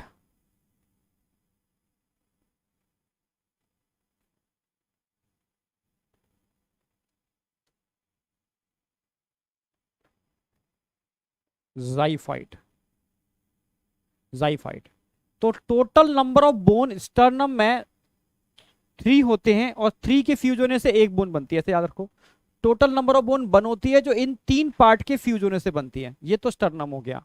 अगर ये बात करते हैं, ये क्या है? क्लैविकल बोन है, आप जानते ही हो, क्लैविकल। टोटल क्लैविकल बोन कितने होते हैं? 2, ठीक है। और ये रिप्स हो गए। रिप्स में मैं लिख देता हूं number 1, number 2, number 3, 4, 5, 6, 7, 8, 9, 10, 11, 12। Total ribs कितने होते हैं? 12 पेयर। अब क्वेश्चन कैसे बनेगा? क्वेश्चन देखो ऐसे बनेगा। एक तो क्लैविकल बोन पर क्वेश्चन आएगा। क्लैविकल बोन कैसी होती है? एस शेप होती है, एस शेप, एस शेप, ठीक है। एस शेप बोन होती है, ठीक है, जो शोल्डर बनाने में भी हेल्प करती है। इसको ब्यूटी बोन भी कहते हैं। अगर रिप्स की बात करते हैं, 1, 2, 3, 4, 5, 6, 7, इन 7 रिप्स को हम बोलते हैं ट्रू रिप्स। ट्रू, इनको बोलते हैं ट्रू रिप्स। मेरी बात समझने की कोशिश करना। 7 रिप्स को हम बोलेंगे ट्रू रिप्स, ठीक है। ट्रू रिप्स बोलते हैं जो डायरेक्टली आकर के स्टर्नम, डायरेक्टली स्टर्नम से जुड़ रहे हैं, वो ट्रू रिप्स हैं, ठीक है। तो 1, 2, 3, 4, 5, 6, 7 डायरेक्टली स्टर्नम से जुड़ रहे हैं, ठीक है, with the help of hyaline cartilage. कौन सी कार्टिलेज है यहां पर? हाइलीन कार्टिलेज है। हाइलीन कार्टिलेज की हेल्प से डायरेक्टली स्टर्नम से जुड़ रहे हैं, वो ट्रू रिप्स है, ठीक है। तो ट्रू रिप्स कितने होते हैं? 7 पेयर। अच्छा, इन ट्रू रिप्स पर और क्या बोलते हैं इनको? ठीक है, इनको बोलते हैं vertebro, vertebro chondral ribs, sorry vertebro sternal ribs, vertebro sternal ribs. ये क्वेश्चन बनता है वर्टिब्रोस्टर्नल रिब्स के ऊपर, ठीक है। ऐसे रिब्स जो पीछे वर्टिकल कॉलम, डोर्सल साइड पर वर्टिकल कॉलम और वेंट्रल साइड पर स्टर्नम से डायरेक्ट जुड़ते हैं, वर्टिब्रोस्टर्नल रिब्स, ठीक है। 7 पेयर हो गए। 7 पेयर में कहां से, 1 से लेकर के 7 तक। चलो अब 8, 9 और 10, इनको हम फॉल्स रिब्स बोलते हैं। फॉल्स रिब्स क्यों बोल रहे हैं फॉल्स रिब्स? कितने होते हैं, 3 पेयर। कौन से होते हैं, 8, 9 एंड 10। और क्या बोलते हैं भाई, पीछे तो वर्टिकल कॉलम से जुड़े हुए हैं पर आगे डायरेक्टली स्टर्नम से कनेक्ट नहीं होते। ये 7th नंबर की जो रिब्स होती है उसकी कॉन्ड्रियो कार्टिलेज से जुड़ते हैं। So it is called vertebrochondral ribs. Cartilage को हम कॉन्ड्रियो भी बोलते हैं, आप जानते हो। So it is called vertebrochondral ribs.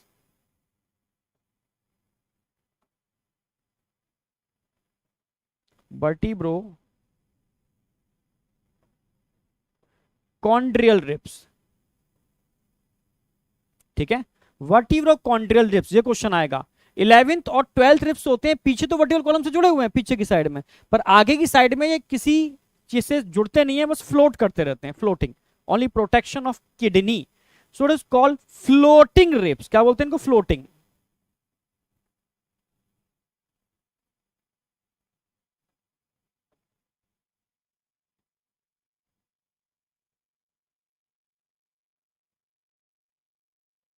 मेरी बात समझने की कोशिश कर रहे हो ना?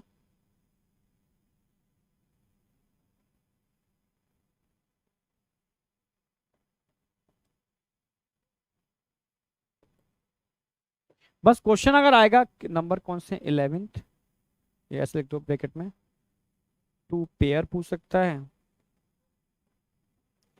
नंबर पूछ सकता है 11th एंड 12th, बस ये सारे क्वेश्चन आपके मिल जाएंगे, ठीक है। स्टर नंबर क्वेश्चन आएगा, कितनी बोन होती है स्टर्नम में, 1 बोन होती है जो 3 पार्ट के मिलने से बनती है। अपर वाला पार्ट जो होता है उसको मैनुब्रियम बोलते हैं, जिससे क्लैविकल और फर्स्ट रिप डायरेक्टली अटैच होती है। सेकंड रिप्स का कुछ पार्ट मैनुब्रियम से अटैच होता है, कुछ पार्ट बॉडी से अटैच होता है, पर इतना टिपिकल क्वेश्चन नहीं आएगा, ठीक है। रिमेनिंग रिप्स बॉडी से कनेक्टेड होते हैं, जाइफाइड से कुछ भी कनेक्ट नहीं होता। रिप्स टोटल 12 पेयर होते हैं, 7 पेयर ट्रू रिप्स होते हैं, 3 पेयर फॉल्स रिप्स होते हैं, 2 पेयर फ्लोटिंग रिप्स होते हैं, जो किडनी को प्रोटेक्ट करते हैं, वर्टिकल कॉलम से जुड़े होते हैं पर आगे किसी से कनेक्ट नहीं होते। क्लियर है बेटा? तो ये वाला पार्ट आपको दिमाग में रखना है। अच्छा, एनसीईआरटी में एक टर्म और दे रखा है कि ह्यूमन के जो रिप्स होते हैं ना वो बाइसेफेलिक होते हैं। मैं लिख देता हूं, जगह है क्या?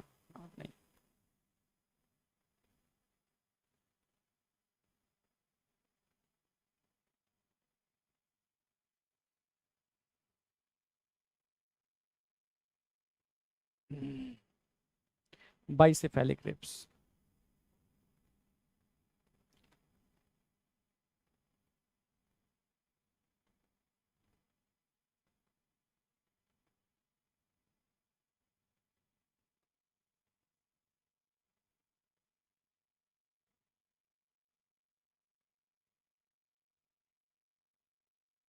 Human ribs are bicephalic, NCERT में दे रखा है। बाइसेफेलिक क्या समझते हो? हमारी रिप्स में डॉर्सल साइड पर 2 आर्टिकुलेटिंग सरफेस होते हैं, 2 articulating surface present at dorsal side of human ribs, इसलिए इनको बाइसेफेलिक बोलते हैं।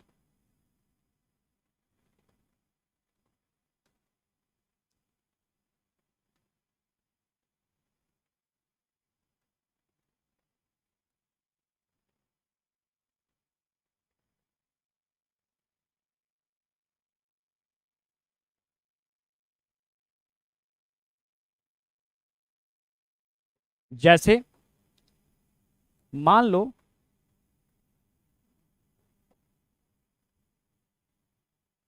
ये ह्यूमन रिप्स है, ठीक है। आगे की साइड में तो ह्यूमन किसे रिप्स से जुड़ी होगी, आप बोलोगे कार्टिलेज से, कॉन्ड्रियो से। जहां कॉन्ड्रियो से जुड़ी हुई है ये वेंट्रल साइड है, पर ऊपर वाली साइड क्या होगी, डॉर्सल साइड होगी। डॉर्सल साइड पर अगर हम बात करते हैं इनके अंदर,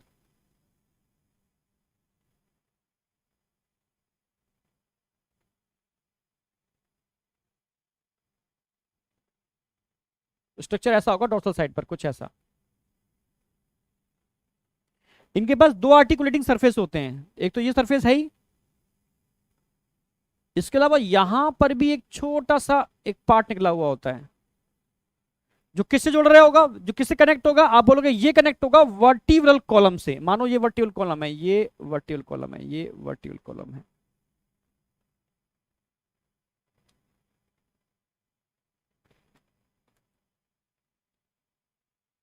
वर्टिब्रल कॉलम से कनेक्टेड होते हैं। तो इसमें तो एक तो वर्टिब्रल कॉलम के सेंट्रम से जुड़ता है, सेंट्रम से। एक वर्टिकल कॉलम में इस तरह साइड में साइड्स होते हैं, उनसे आके अटैच होता है, ठीक है। तो इन दो आर्टिकुलेटिंग सरफेस के आप नाम रख सकते हो। एक को तो बोलते हैं कैपिटोलम, सेंट्रम से जुड़ रहा है उसको कैपिटोलम, और लेटरल साइड में जुड़ रहा है ट्यूबरकुलम। इतना याद करने की जरूरत नहीं है, कैपिटोलम ट्यूबरकुलम बस समझा दे रहा हूं मैं, ठीक है। Tuberculum, these are two articulating surface. ऐसे याद रखना, सेंटर में क्या होता है, सेंट्रम होता है।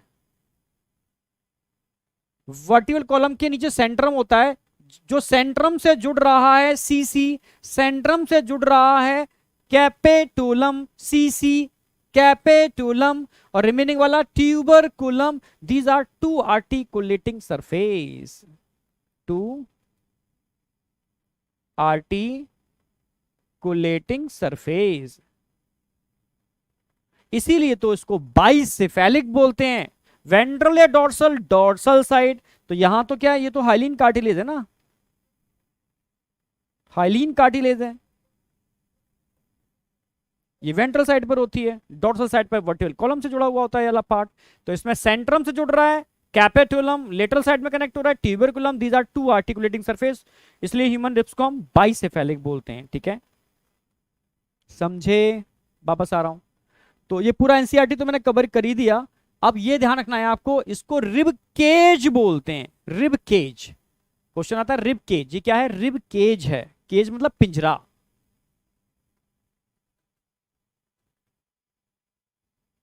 बस रिब केज में आपको ध्यान रखना है, डॉर्सल साइड पर क्या होता है, वेंट्रल साइड पर क्या होता है, ठीक है। तीन साइड ध्यान रखनी है, वेंट्रल साइड, वेंट्रल साइड पर क्या होगा, लेटरल साइड पर क्या होगा, डॉर्सल साइड पर क्या होगा। तीन ही साइड होती हैं। आगे इसमें स्टर्नम होता है, वेंट्रल साइड पर स्टर्नम होता है, ठीक है। लेटरल साइड पर रिप्स होते हैं, ट्रू रिप्स और फॉल्स रिप्स और फ्लोटिंग रिप्स। ये किस साइड में होंगे, लेटरल साइड पर होंगे। तो डॉर्सल साइड पर क्या होगा, डॉर्सल साइड पर वर्टिब्रल कॉलम होते हैं, डॉर्सल साइड। तो ये क्वेश्चन आता है वेंट्रल साइड पर क्या होगा, वेंट्रल आगे स्टर्नम।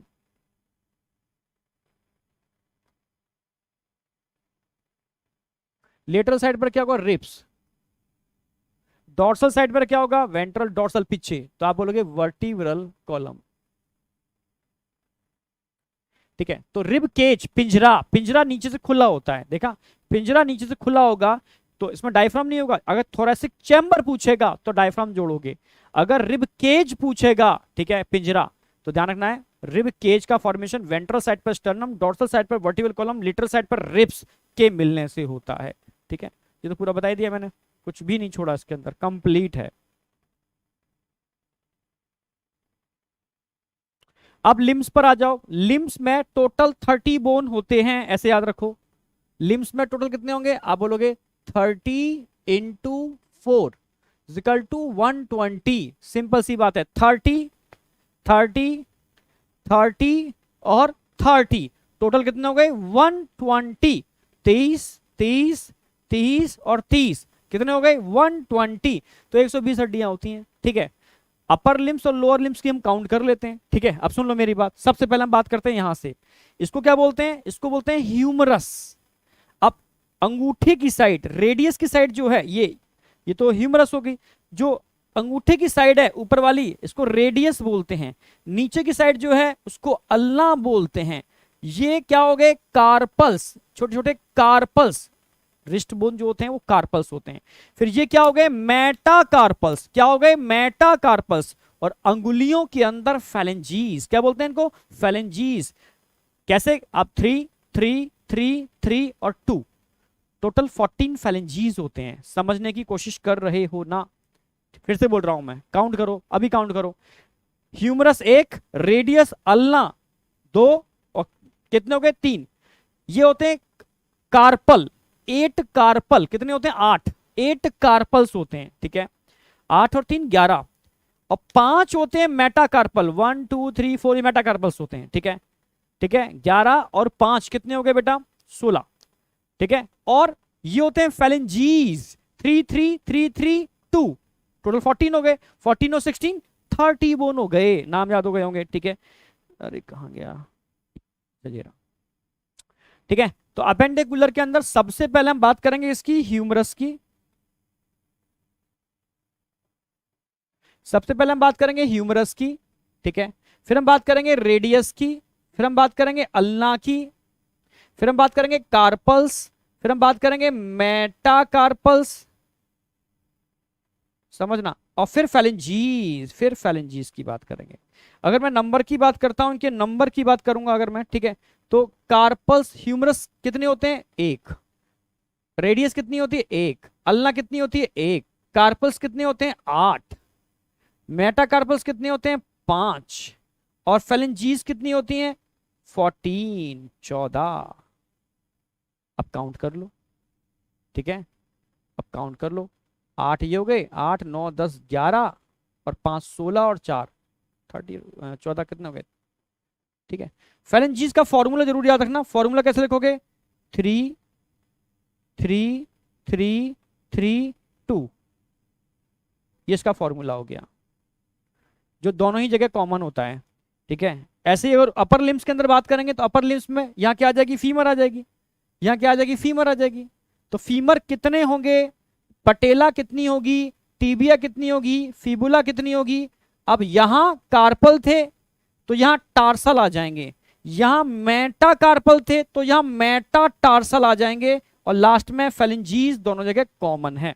नंबर याद रखना पड़ेगा आपको, फीमर 1 थी, पटेला 1 थी, ये बोन एक एक्स्ट्रा आ गई, यहां पटेला नहीं होती, यहां पटेला आ गई, टीबिया 1 है, फिबुला 1 है, पर यहां टार्सल 8 की जगह 7 रह जाएंगे, क्योंकि टोटल बोन तो आपको 30 ही रखने हैं, तो नेचर ने पटेला बना दी, तो यहां पटेला नहीं होती। मेटा टार्सल 5 ही रहेंगे और फेलेंजीज 14 ही रहेंगे, और इनका फॉर्मूला वैसा ही रहेगा जैसा यहां पर होता है, सेम फॉर्मूला रहेगा, ठीक है। तो समझ में आ गया। अभी एक ह्यूमरस हो गई, रेडियस अल्ना हो गई, ठीक है, एक ह्यूमरस हो गई, रेडियस हो गई, अल्ना हो गई, कार्पल्स हो गए, मेटाकार्पल्स हो गए, फेलेंजीज हो गए, क्लियर है बिल्कुल, सेम यही सीक्वेंस के अंदर, यहां तक कोई डाउट नहीं आया होगा मुझे लगता है, ठीक है। तो नाम और नंबर आपको याद रखने हैं। ऐसे ही अगर थाई बोन को बात करते हैं, फीमर, ठीक है, जो नी कैप होती है पटेला, और पटेला की बात करते हैं तो टेंडन के ऑसिफिकेशन से पटेला का फॉर्मेशन होता है, टेंडन के ऑसिफिकेशन से, ठीक है, लिगामेंट नहीं, आप समझ रहे हो, ठीक है। फिर टीबिया आ गई, जो फुटबॉल खेलते हैं जो आगे होती है वो टीबिया होती है, और फिर फिबुला हो गई पीछे वाली। यहां कार्पल थे 8, तो एक कम करने पड़ेगी, पटेला बढ़ गई ना, तो टार्सल 7 होते हैं, तो मेटाटार्सल फेलेंजीज। ये आपको इतना ही एनसीईआरटी ने दे रखा है, नंबर ऑफ बोन जो आपको याद रखना है। जॉइंट एडिशनल आपको याद रखने पड़ेंगे, क्योंकि आजकल जो क्वेश्चन बन रहा है वो जॉइंट से बन रहा है, ठीक है। अब यहां पर ह्यूमरस और रेडियस और अल्ना, इन तीनों के बीच में जॉइंट बनता है। जो जॉइंट बनेगा ना, यहां जो जॉइंट बनेगा वो तीनों के मिलाने से जॉइंट बनेगा। इस जॉइंट को हम बोलते हैं स्पेशली, भाई क्वेश्चन आएगा ये जो जॉइंट है ना, ये कौन सा जॉइंट है, एक लॉक लग गया फिर बैंड कर गया, फिर लॉक लग गया फिर बैंड कर गया, इसको हिंज जॉइंट बोलते हैं। जो किस किस के बीच में बन रहा है, ह्यूमरस, रेडियस और अल्ना, इन तीनों के बीच में जॉइंट बनता है, इसको हिंज जॉइंट बोलते हैं, हिंज जॉइंट, हिंज जॉइंट। तो जो हिंज जॉइंट है वो ध्यान रखना है, ह्यूमरस, रेडियस और अल्ना, इन तीनों के बीच में बनता है, इन तीनों के बीच में हिंज जॉइंट का फॉर्मेशन होता है, ये ध्यान रखना है आपको। ऐसे ही क्वेश्चन आएगा कि यहां पर भी जो जॉइंट बन रहा है वो हिंज जॉइंट है, पर इसके अंदर तीनों बोन पार्टिसिपेट नहीं करते, इस जॉइंट के अंदर सिर्फ 2 ही बोन पार्टिसिपेट करते हैं, 2 ही बोन पार्टिसिपेट करते हैं। यहां जो जॉइंट बन रहा है इसको भी हिंज बोलेंगे। इस हिंज जॉइंट को बनाने के लिए सिर्फ 2 ही बोन पार्टिसिपेट करते हैं, ये क्वेश्चन बन सकता है। इसमें कौन कौन, फीमर प्लस टीबिया आएगी, बस ओनली टीबिया। फिबुला इस हिंज जॉइंट को बनाने में पार्टिसिपेट नहीं करती, ये मिलकर के इस हिंज जॉइंट को बनाएंगे, ठीक है। तो लोअर लिम्स के अंदर टीबिया और फीमर के मिलने से फिबुला हिंज जॉइंट में पार्टिसिपेट नहीं करती, मतलब जो आपका नी जॉइंट होता है, ठीक है, इसके अंदर फिबुला का पार्टिसिपेशन नहीं है। नी जॉइंट में फिबुला पार्टिसिपेट नहीं करती, बस ध्यान रखना मेन चीज, टीबिया और फीमर के मिलने से जो हिंज जॉइंट का फॉर्मेशन होता है, ठीक है। तो एक ये क्वेश्चन बन सकता है एडिशनल के अंदर, और कोई ऐसा क्वेश्चन बचता ही नहीं है, ठीक है। अच्छा, पेल्विक ये तो बता दिया मैंने, इलियम हो गई, ये प्यूबिस हो गई, ये इशियम हो गई नीचे वाली, ठीक है। सैक्रम, कॉक, ठीक है, coxal bone, coxal half of pelvis को बोलते हैं, मैं अलग से दिखा देता हूँ इस चीज को। अब आ जाओ गिडिल। गिडिल में दो गिडिल होते हैं, अपर गिडिल और लोअर गिडिल। तो अपर गिडिल में हाफ को मैं समझा रहा हूं, हाफ अपर गिडिल को, ठीक है। अगर मैं हाफ अपर गिडिल की बात करता हूं तो पहला क्वेश्चन तो एनसीईआरटी का यही बनता है, अंडरलाइन करता हूं मैं इसको,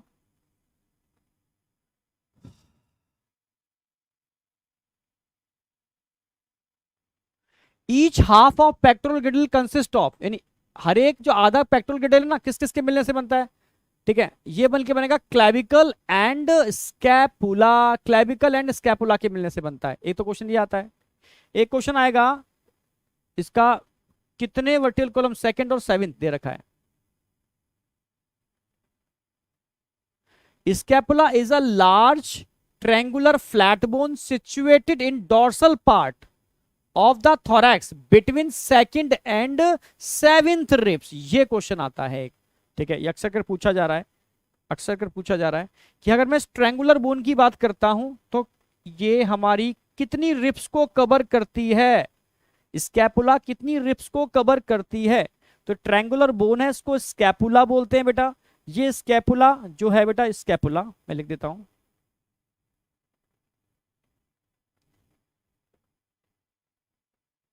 present between second and seventh ribs, समझ रहे हो, सेकंड एंड सेवेंथ रिब्स। अगर समझने की कोशिश करना, ये रिब केज है, ये ऊपर होते हैं, रिब केज के ऊपर होते हैं ये वाले बोन जो मूव करते हैं, स्कैपुला रिब केज के ऊपर होते हैं। तो रिब केज के ऊपर कितने रिब्स को कवर करते हैं, ढकते हैं, सेकंड से लेकर के सेवेंथ रिब्स को ढकने का काम करते हैं, कवर करने का काम करते हैं। फिर से बोल रहा हूं, ठीक है, सेकंड से लेकर के सेवेंथ रिब को कवर करने का, ढकने का काम करते हैं। इसमें क्वेश्चन आता है, गलती मत कर देना, ठीक है। तो ये ट्रायंगुलर बोन है, ये ट्रायंगुलर बोन है, स्कैपुला एक ट्रायंगुलर बोन है, आप समझने की कोशिश कर रहे हो, ठीक है। स्कैपुला एक ट्रायंगुलर बोन है, ये ध्यान रखना है आपको, ठीक है, ठीक है। अब स्कैपुला के अंदर ऐसे समझो, एक्रोमियन प्रोसेस यहां दिखाने की कोशिश की है उन्होंने, पीछे का थोड़ा साफ नहीं आया, मैं हिंट करके दिखा रहा हूं। यहां एक प्रोसेस होता है, इसको एक्रोमियन प्रोसेस बोलते हैं। ये थोड़ा ढक गया इसके बीच में, ये एक्रोमियन प्रोसेस है, जो स्कैपुला का ही पार्ट है। एक्रोमियन प्रोसेस स्कैपुला का ही पार्ट है, एक्रोमियन प्रोसेस, ठीक है। तो स्कैपुला के अंदर एक एक्रोमियन प्रोसेस होता है, कोरेकॉइड प्रोसेस भी होता है। ये निकला हुआ है ना, ये कोरेकॉइड प्रोसेस है, ये कोरेकॉइड है।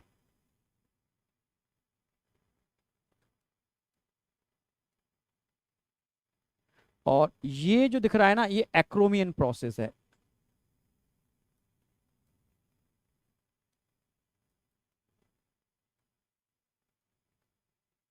क्वेश्चन आते हैं कि जो स्कैपुला होती है, क्योंकि दो बोन के मिलने से बन रही है, क्लैविकल एंड स्कैपुला।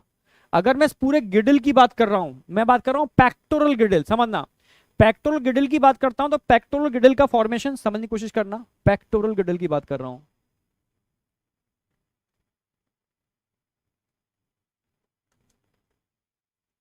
ठीक है, इस पेक्टोरल गिडिल का फॉर्मेशन कैसे होता है, ये जिंदगी भर याद रहेगा। पेक्टोरल गिडिल का फॉर्मेशन ऐसे याद रखना, इसमें क्लैविकल बोन आती है और इसमें स्कैपुला आती है, ठीक है।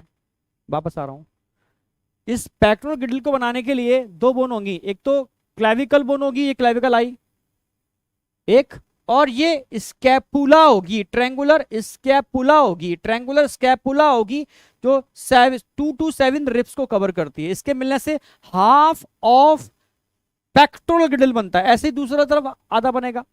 एक बार समझ में आ गया, ठीक है।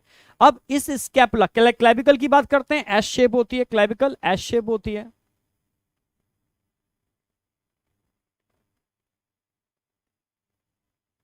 एस शेप होती है तो आप जानते ही हो। पर स्कैपुला की अगर बात की जाए ना, तो स्कैपुला ट्रेंगुलर बोन है जिसके अंदर दो प्रोसेस होते हैं, टू एक्रोमियन प्रोसेस होते हैं, ठीक है। इसमें प्रोसेस होते हैं, प्रोसेस भी दो होंगे, ठीक है। एक तो होगा एक्रोमियन प्रोसेस, ये क्वेश्चन आएगा। एक होगा कॉरेकॉइड, कॉरेकॉइड प्रोसेस। एक होगा एक्रोमियन प्रोसेस, एक होगा कॉरेकॉइड प्रोसेस, समझने की कोशिश करना, ठीक है। जिसमें क्वेश्चन आएगा कि शोल्डर का फॉर्मेशन, शोल्डर का फॉर्मेशन कैसे होता है। आगे से तो ये गई आपकी स्कैपुला, और पीछे से आया आपका इस तरीके से, पीछे से आया आपका एक्रोमिन प्रोसेस। दोनों के मिलने से आगे से ये गई स्कैपुला, ये गई, और पीछे से आया एक्रोमिन प्रोसेस, दोनों मिलकर के यहां पर जुड़ जाते हैं और आपका शोल्डर का फॉर्मेशन करते हैं। तो शोल्डर को बनाने के लिए आगे से कौन जा रही है, यहां से जा रही है स्कैपुला, और पीछे से आ रहा है कॉरेकॉइड प्रोसेस, समझ रहे हो, सॉरी एक्रोमिन प्रोसेस। इन दोनों के मिलने से जो बनता है वो है शोल्डर, फॉर्मेशन ऑफ शोल्डर। तो ये बाई चांस कंसेप्चुअल चीजें हैं थोड़ा। इन दोनों के मिलने से क्या बनता है, acromion process, shoulder, formation of shoulder, formation of shoulder. तो शोल्डर फॉर्मेशन में ध्यान रखना है, क्लेविकल बोन पार्टिसिपेट करती है, स्कैपुला का एक्रोमिन प्रोसेस पार्टिसिपेट करता है। तो सर कोरेकॉइड प्रोसेस का काम क्या होता है, coracoid process only for attachment of muscles, attachment of muscles, muscles के अटैचमेंट में इसका पार्टिसिपेशन है कोरेकॉइड प्रोसेस का, ठीक है। समझ में आया नहीं आया। तो स्कैपुला के अंदर एक प्रोसेस होते हैं, वो याद रखने हैं आपको, ठीक है। क्लेविकल बोन समझ में आ गया। स्कैपुला में कैविटी भी होती है, अब दिखाता हूं इस चीज को, ये क्वेश्चन भी बनता है। स्कैपुला में ध्यान से देखो, एक कैविटी दिख रही है, इसको ग्लिनोइड कैविटी बोलते हैं, ये ग्लिनोइड कैविटी, ये ग्लिनोइड कैविटी, समझ रहे हो। इस ग्लिनोइड कैविटी में ह्यूमरस का हेड आके फंस जाता है और वॉल एंड सॉकेट बनाता है, बॉल एंड सॉकेट जॉइंट बनाता है जो 360 एंगल पर घूम जाता है, समझ रहे हो। ह्यूमरल हेड इसी में फंसता है, ग्लिनोइड कैविटी के अंदर, ठीक है। तो स्कैपुला में कैविटी होती है, इसको बोलते हैं glenoid cavity.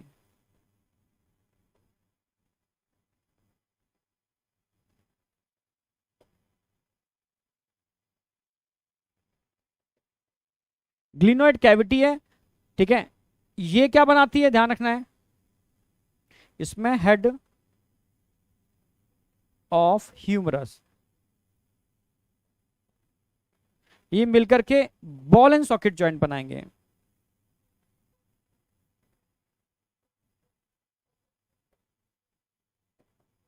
Ball and socket joint बनाएंगे, इसको शोल्डर जॉइंट भी बोलते हैं, इसको शोल्डर जॉइंट भी बोलते हैं। तो दो तीन चीजें क्लियर हो गई कि पेक्टोरल गिडिल, हाफ की बात कर रहा हूं, हाफ ऑफ पेक्टोरल, इसमें क्लैविकल भी होती है, इसमें स्कैपुला भी होती है, ठीक है। यानी क्लैविकल कितने होते हैं, दो, स्कैपुला कितने होते हैं, दो, टोटल 4 बोन होते हैं, ठीक है।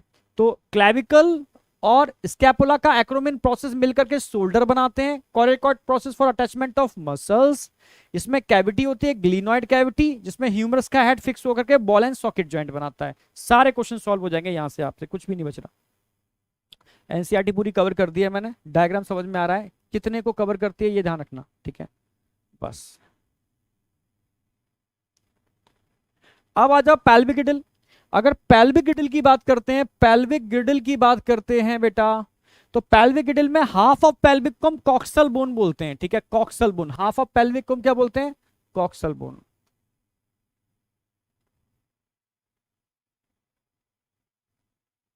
हाफ ऑफ पेल्विक,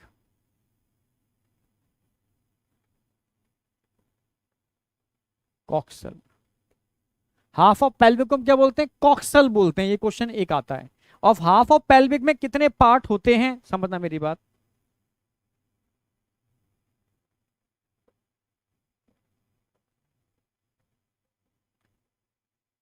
कूले की हड्डी, हाफ ऑफ पेल्विक को हम क्या बोल रहे हैं, कॉक्सल। इसमें टोटल कितने बोन होते हैं, हाफ ऑफ पेल्विक के अंदर 3 बोन होते हैं, ठीक है। एक तो सबसे लार्जेस्ट दिख रही है आपको इलियम, फिर नीचे दिख रही है आपको प्यूबिस, पैलेशियम लिख देता हूं मैं।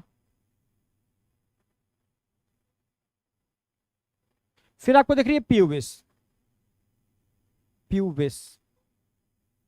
इन तीन के मिलने से हाफ ऑफ पेल्विक कॉक्सल बनता है। ऐसे दो कॉक्सल आपस में जुड़ जाते हैं प्यूबिक सिम्फाइसिस से। यहां होती है प्यूबिक सिम्फाइसिस, एक कार्टिलेज होती है, उससे जुड़ जाते हैं और आपका पूरा का पूरा गिडिल बनता है। अब क्वेश्चन कैसे बनते हैं, क्वेश्चन समझो। क्वेश्चन ऐसे बनेंगे, यहां एक कैविटी होती है ऑब्ट्यूरेटर फोरामेन। क्या होती है? Obturator foramen. इस ऑब्ट्यूरेटर फोरामेन, इस कैविटी का फॉर्मेशन कितने बोन के मिलने से होता है?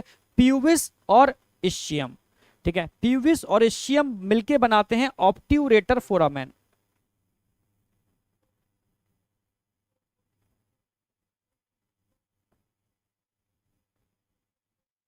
ये क्वेश्चन आता है।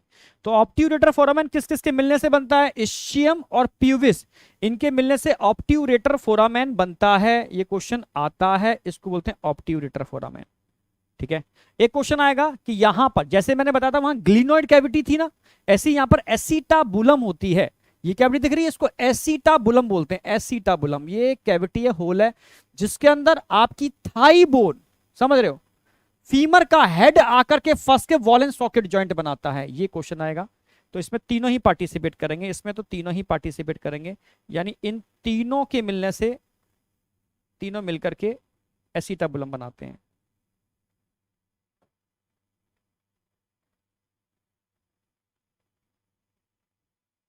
एसिटाबुलम, तो एसिटाबुलम का फॉर्मेशन, ये एसिटाबुलम है। एसिटाबुलम का फॉर्मेशन तीनों ही बोन के मिलने से बनता है। इलियम, इस्चियम, प्यूबिस, जिसमें किसका हेड फंसेगा आकर के? फीमर। इसमें फीमर विद फीमर कौन सा जॉइंट बनाएगा? Wall and socket joint.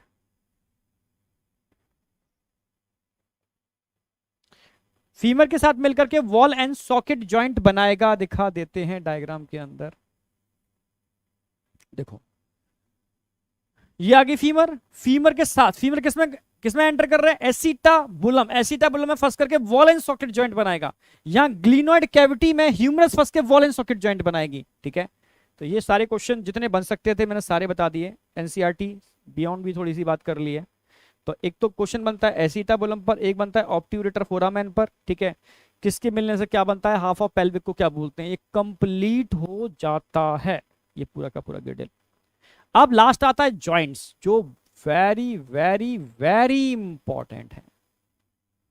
ठीक है, समझ रहे हो? ओके, ठीक है, थोड़ा सा टाइम अप निकल गया, कोई नहीं। ठीक है, अगर जॉइंट्स की बात करते हैं, जॉइंट्स में समझो, ये कभी आपने गेम खेला seesaw? Seesaw up and down होता है, सीशॉ, एक नीचे एक ऊपर। तो जॉइंट भी ऐसे ही है। ठीक है, जैसे हाथ में अगर मैं डंबल ले लूं तो हाथ को बेंड करूं, फिर छोड़ दिया, फिर बेंड किया, फिर छोड़ दिया, ये शीशो हो गया। अगर डंबल में वजन ज्यादा तो हाथ नीचे आएगा, ये मसल्स है, ये एफर्ट लगा रहे हैं, फिर डंबल नीचे जाएगा, फिर एफर्ट लगा रहा हूं मैं, तो ये शीशो ही है। तो सारे जॉइंट्स शीशो की तरह होते हैं। ठीक है, यानी जॉइंट्स जो होते हैं उसको हम फलक्रम बोलते हैं। जॉइंट्स को क्या बोलते हैं? फलक्रम। एनसीईआरटी बोल रही है जॉइंट्स को क्या बोलते हैं हम? फलक्रम। फलक्रम, फलक्रम कौन है? जॉइंट्स। ठीक है, जॉइंट्स को हम क्या बोलते हैं? फलक्रम। ठीक है, जिसमें ध्यान रखना है, ये एक प्लेट है, पूरी बॉडी है, इस बॉडी में यहां मान लो आप रेजिस्टेंस पावर आपने लगा दी, ये रेजिस्टेंस रख दिया, वजन रख दिया, वेट। वेट रखते ही क्या होगा? ये ऐसा नहीं हो जाएगा, ऐसा ऐसा ऐसा हो गया, पर आप नहीं चाहते ये ऐसा हो। आप क्या करोगे? इसको वापस मेंटेन करोगे पोस्चर को, तो आपको क्या करना होगा? इफर्ट लगाना होगा अपोजिट डायरेक्शन में। इफर्ट, इफर्ट लगाओगे तो मेंटेन हो जाएगा। जैसे वजन है, ये मेरा पोस्चर बिगड़ गया, पर मैं नहीं चाहता मेरा पोस्चर बिगड़े, तो मैं एफर्ट लगाऊंगा बाइसेप्स मसल्स का। तो बाइसेप्स मसल्स का एफर्ट लगाऊंगा तो मैं अपने हाथ को ऊपर उठा पाऊंगा। आप समझ रहे हो?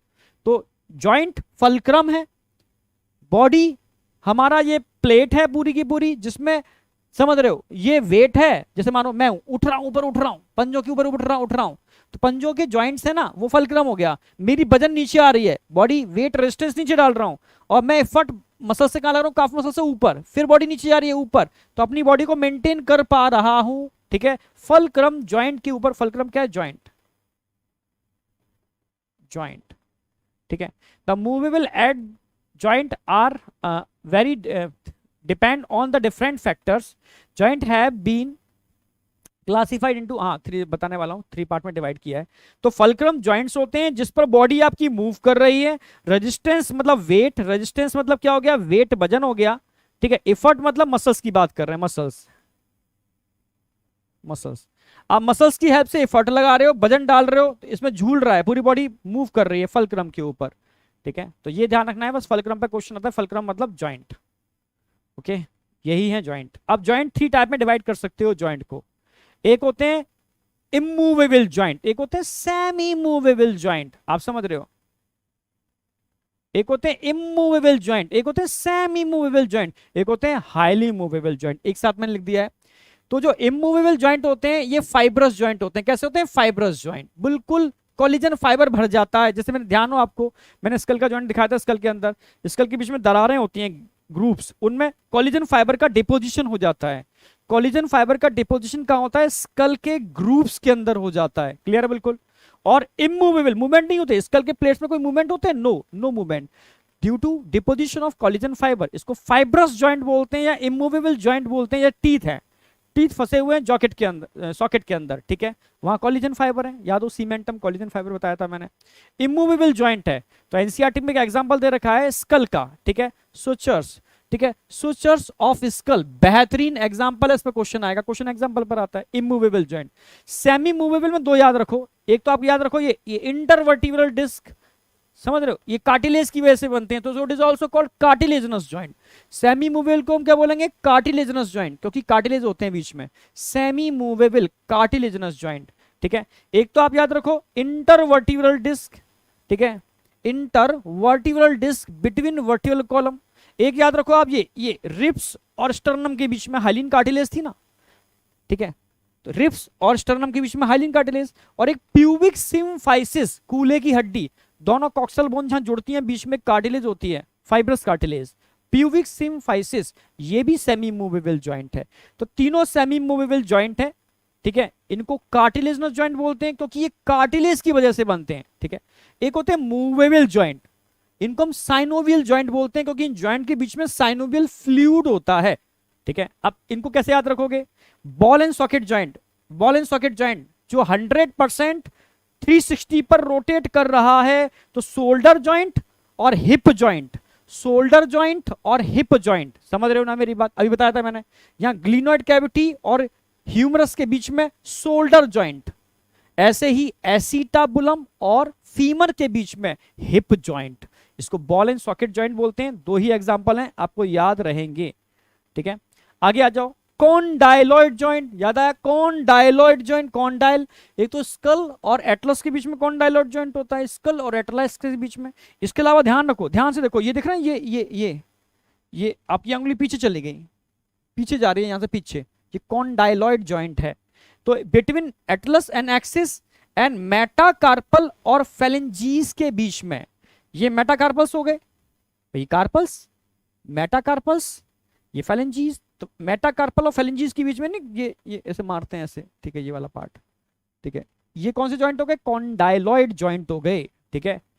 अब इसके बाद आपको याद रखना है हिंज, हिंज मतलब कब्जा। आप ऐसे तो बेंड कर रहे हो पर ऐसे लगती लॉक लग गया, ऐसे बेंड कर रहे हो पर ऐसे जाती लॉक लग गया, इसको हिंज जॉइंट बोलते हैं।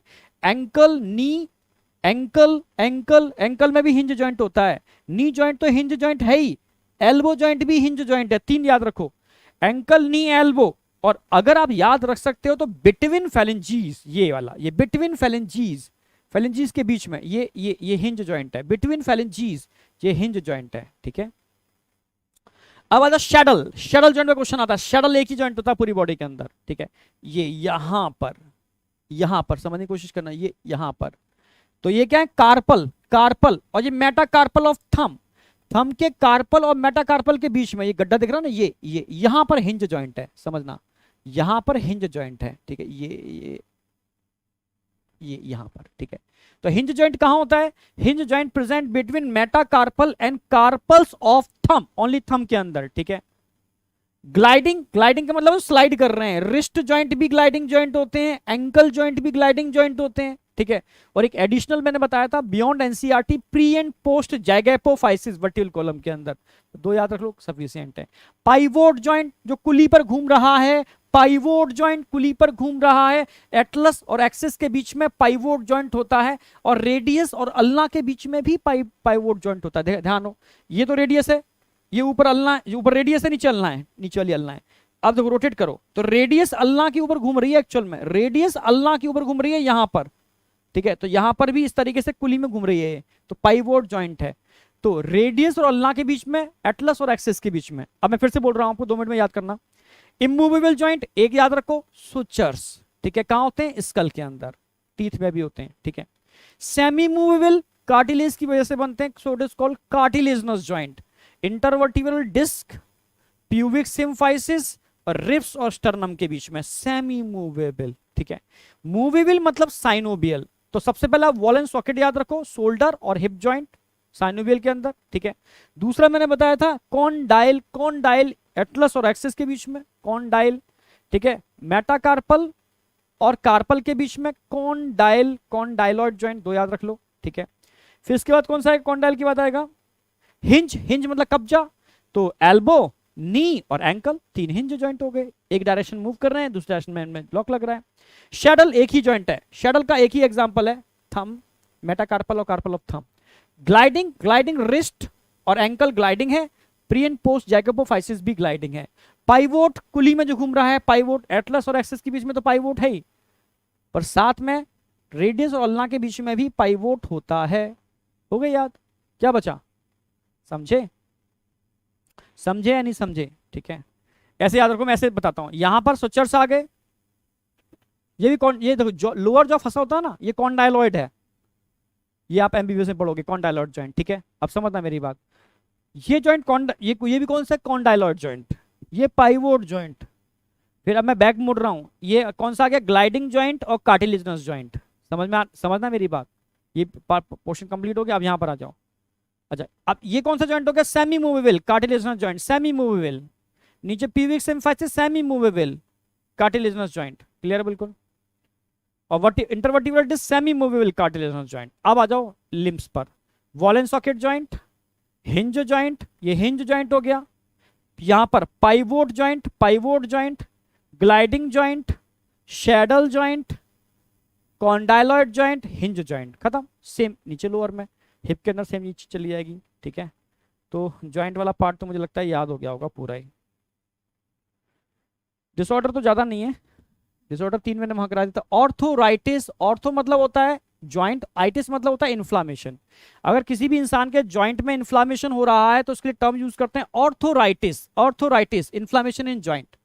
ऑस्टियोपोरोसिस, ऑस्टियो मतलब बोन्स, पोरोसिस मतलब कमजोर हो जाना, होल बन जाने, ठीक है। तो फीमेल में अक्सर कर ऑस्टियोपोरोसिस लेट एज में देखने को मिल जाता है। क्यों सर, क्योंकि मेनोपॉज के बाद एस्ट्रोजन का लेवल डाउन हो जाता है, और एस्ट्रोजन का लेवल जैसे ही डाउन होता है ऑस्टियोक्लास्ट बोन को खाने वाले सेल हाइपर हो जाते हैं, क्योंकि उनको सप्रेस करने का काम करता है यही एस्ट्रोजन। तो जैसे ही मेनोपॉज के बाद की स्टेज आती है और जो फीमेल केयर नहीं करते, अपनी कैल्शियम प्रॉपर नहीं लेते, मिल्क प्रॉपर नहीं लेते, ठीक है, तो वहां पर ऑस्टियोपोरोसिस की प्रोबेबिलिटी बढ़ जाती है, क्योंकि एस्ट्रोजन का लेवल डाउन हो जाता है ड्यू टू मेनोपॉज, और ऑस्टियोक्लास्ट हाइपर हो जाते हैं तो बोन की वीकनेस बढ़ जाती है, फ्रैक्चर होने की प्रोबेबिलिटी बढ़ जाती है। अच्छा, गाउट मैंने बताया था, inflammation of joint, gouty arthritis due to deposition of uric acid crystal, याद आ गया होगा, ठीक है। तो inflammation of joint due to accumulation of uric acid crystal, ठीक है, इसको गाउटी अर्थोराइटिस बोलते हैं। कुछ क्वेश्चन डिस्कस कर लेते हैं, ठीक है। जैसे in human body which one of the following is anatomically correct, cranial nerve कितने होते हैं, 10 पेयर होते हैं, नहीं 12 पेयर होते हैं, इनकरेक्ट हो गया। फ्लोटिंग रिब्स 2 पेयर होते हैं, फ्लोटिंग 2 पेयर सही है। कॉलर बोन 3 पेयर होते हैं, 2 पेयर होते हैं, रॉन्ग। सलाइवरी ग्लैंड कितने होते हैं, 2 पेयर, ठीक है, आया हुआ क्वेश्चन है, तो ये भी रॉन्ग हो गया, 1 पेयर लिख रखा है, ठीक है, सेकंड ऑप्शन आ जाएगा। Which of the following joint would allow to movement, कौन सा ज्वाइंट मूवमेंट अलाउ करता है, अलाउ नो मूवमेंट। भाई बॉल एंड सॉकेट ज्वाइंट तो साइनोवियल ज्वाइंट है, ठीक है, कार्टिलेजिनस जॉइंट भी सेमी मूवेबल है, साइनोवियल जॉइंट तो होते ही सारे मूवेबल, फाइब्रस जॉइंट के अंदर मूवमेंट नहीं होते, सेकंड आ जाएगा।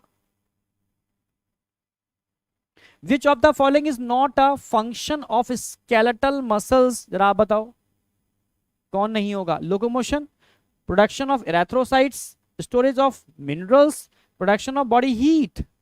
भाई लोकोमोशन में तो हेल्प करते हैं एरेथ्रोसाइट, रेड बोन मैरो में ही तो एरेथ्रोसाइट बनते हैं, ठीक है, एरेथ्रोपोइसिस। हाँ, जरूरत पड़ने पर इन्हीं बोन से तो मोबिलाइजेशन से कैल्शियम मिलता है। हाँ, हीट के प्रोडक्शन में बोन का रोल नहीं है, उसमें लिवर का रोल होता है प्रोडक्शन ऑफ हीट में, ठीक है। फोर्थ ऑप्शन आ जाएगा। Glenoid cavity articulate, glenoid cavity किसके साथ आर्टिकुलेट करती है? कौन सी बोन थी? ह्यूमरस के साथ, ठीक है, ह्यूमरस विद स्कैपुला। हाँ, क्लेविकल ना scapula, clavicle scapula, no, humerus with scapula, इसके बीच में आपकी ग्लिनोइड कैविटी बनती है, अभी जस्ट बता के चुके हैं। The characteristic and example of synovial joint in humans is, NEET का क्वेश्चन है, fluid filled between two joints provide cushion, skull bone, गलत हो गया एग्जाम्पल, फर्स्ट तो गलत ही है। Fluid filled synovial cavity between two bones, two bones थी, ठीक है, joint between atlas and axis, movable है, यही होगा। आगे देख लेते हैं, lymph filled between two bones, two bones के बीच में लिम्फ नहीं होगा। Fluid cartilage between two bones, limited movement, joint, no, second होगा इसका, ठीक।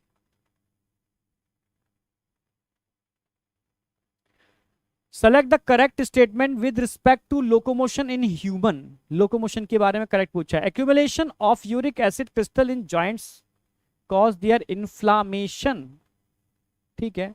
The vertical column has 10 thoracic vertebrae, गलत। The joint between adjacent vertebra is fibrous joint, no, cartilaginous joint. A decrease level of progesterone, progesterone नहीं oestrogen, first option आएगा। Elbow joint is an example of pivot joint दे रखा है, elbow, knee, ankle, pivot joint का example है। अच्छा, X pair, ये NEET 17 question है, वाई पेयर, ठीक है। The X pair of ribs in human only Y pairs are true ribs, select the option. X pair का मतलब है टोटल रिब्स की बात चल रही है, वाई पेयर का मतलब है ट्रू रिब्स की बात चल रही है। टोटल रिब्स 12 होते हैं क्या? नहीं, टोटल रिब्स 24 होते हैं, तो 24 इसमें दे रखा है, 24 इसमें दे रखा है। तो एक्स पेयर्स, अच्छा पेयर्स की बात चल रही है, पेयर का मतलब है 12 पेयर, 12 की बात चल रही है। अगर पेयर नहीं लगाता ना, यहाँ पर बहुत बहुत बच्चे गलत करके आए थे, पेयर्स लगा हुआ है, तो 12 पेयर, 12 पेयर, 12 पेयर, दो को सिलेक्ट कर लो, ठीक है। Human only Y pairs are true, Y pairs का मतलब 7 ट्रू होंगे, तो 7 ट्रू कहां पर नजर आ रहे हैं? यहां पर, यहां नजर नहीं आ रहे, तो फोर्थ ऑप्शन आ जाएगा। True ribs are attached dorsally to vertebral column and ventrally to sternum. Absolutely right. The pivot joint between atlas and axis is a types of pivot joint, synovial joint. Select the correct matching. Cartilaginous joint between frontal and parietal. ना, अच्छा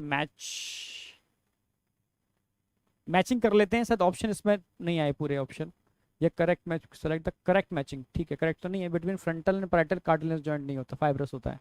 pivot joint between third and fourth cervical vertebrae, third and fourth, first second, third fourth नहीं होगा pivot, गलत।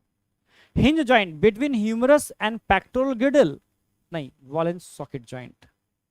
Gliding joint between carpus, absolutely right. ADPase enzyme needed for muscles contraction is located on actin filament पर या myosin filament पर, तो myosin पर लगाओ, myosin में भी मीरोमायोसिन है नहीं, myosin, it's okay. Identify the part labelled ABC in giving diagram. A तो ट्रोपोनिन हो गए, ट्रोपोनिन के तीनों यूनिट हो गए, ट्रोपोनिन दे रखा है इसमें, तो बी हो गया ट्रोपोमायोसिन, सी हो गया एफ एक्टिन, डी ऑप्शन आ जाएगा। मुझसे पहले करो, मुझसे पहले लगाया करो हमेशा। All the muscles have following special property except, कौन सी प्रॉपर्टी नहीं होगी? एक्साइटेबिलिटी है, एक्सटेंसिबिलिटी है, ठीक है, कॉन्ट्रैक्टिलिटी है, पर ऑटोरिदमिसिटी नहीं होती स्केलेटल मसल्स की, ये कार्डियक मसल्स की प्रॉपर्टी होती है। Myosin binding site present on, कहां होती है मायोसिन बाइंडिंग साइट, जरा बताओ? Present on myosin binding site, myosin से बाइंड करने वाली साइट, ठीक है, myosin binding site present on actin protein, ठीक है, मायोसिन प्रोटीन, ट्रोपोमायोसिन प्रोटीन या troponin, myosin binding site, myosin binding site actin के ऊपर होगी ए, ठीक है।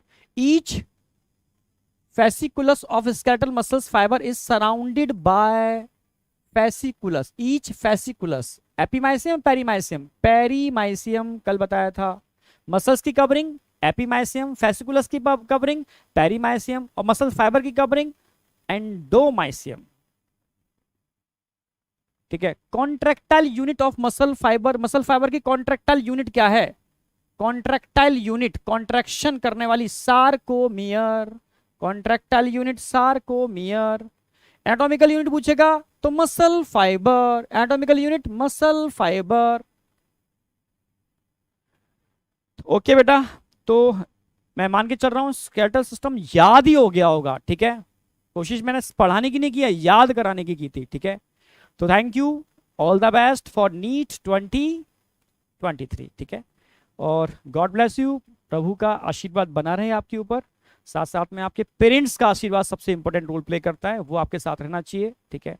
और एकदम मुस्कुराते रहो, हंसते रहो, अपने टारगेट पर फोकस करो, बिल्कुल डाइवर्ट नहीं होना है। थैंक यू बेटा, ऑल द बेस्ट, बाय।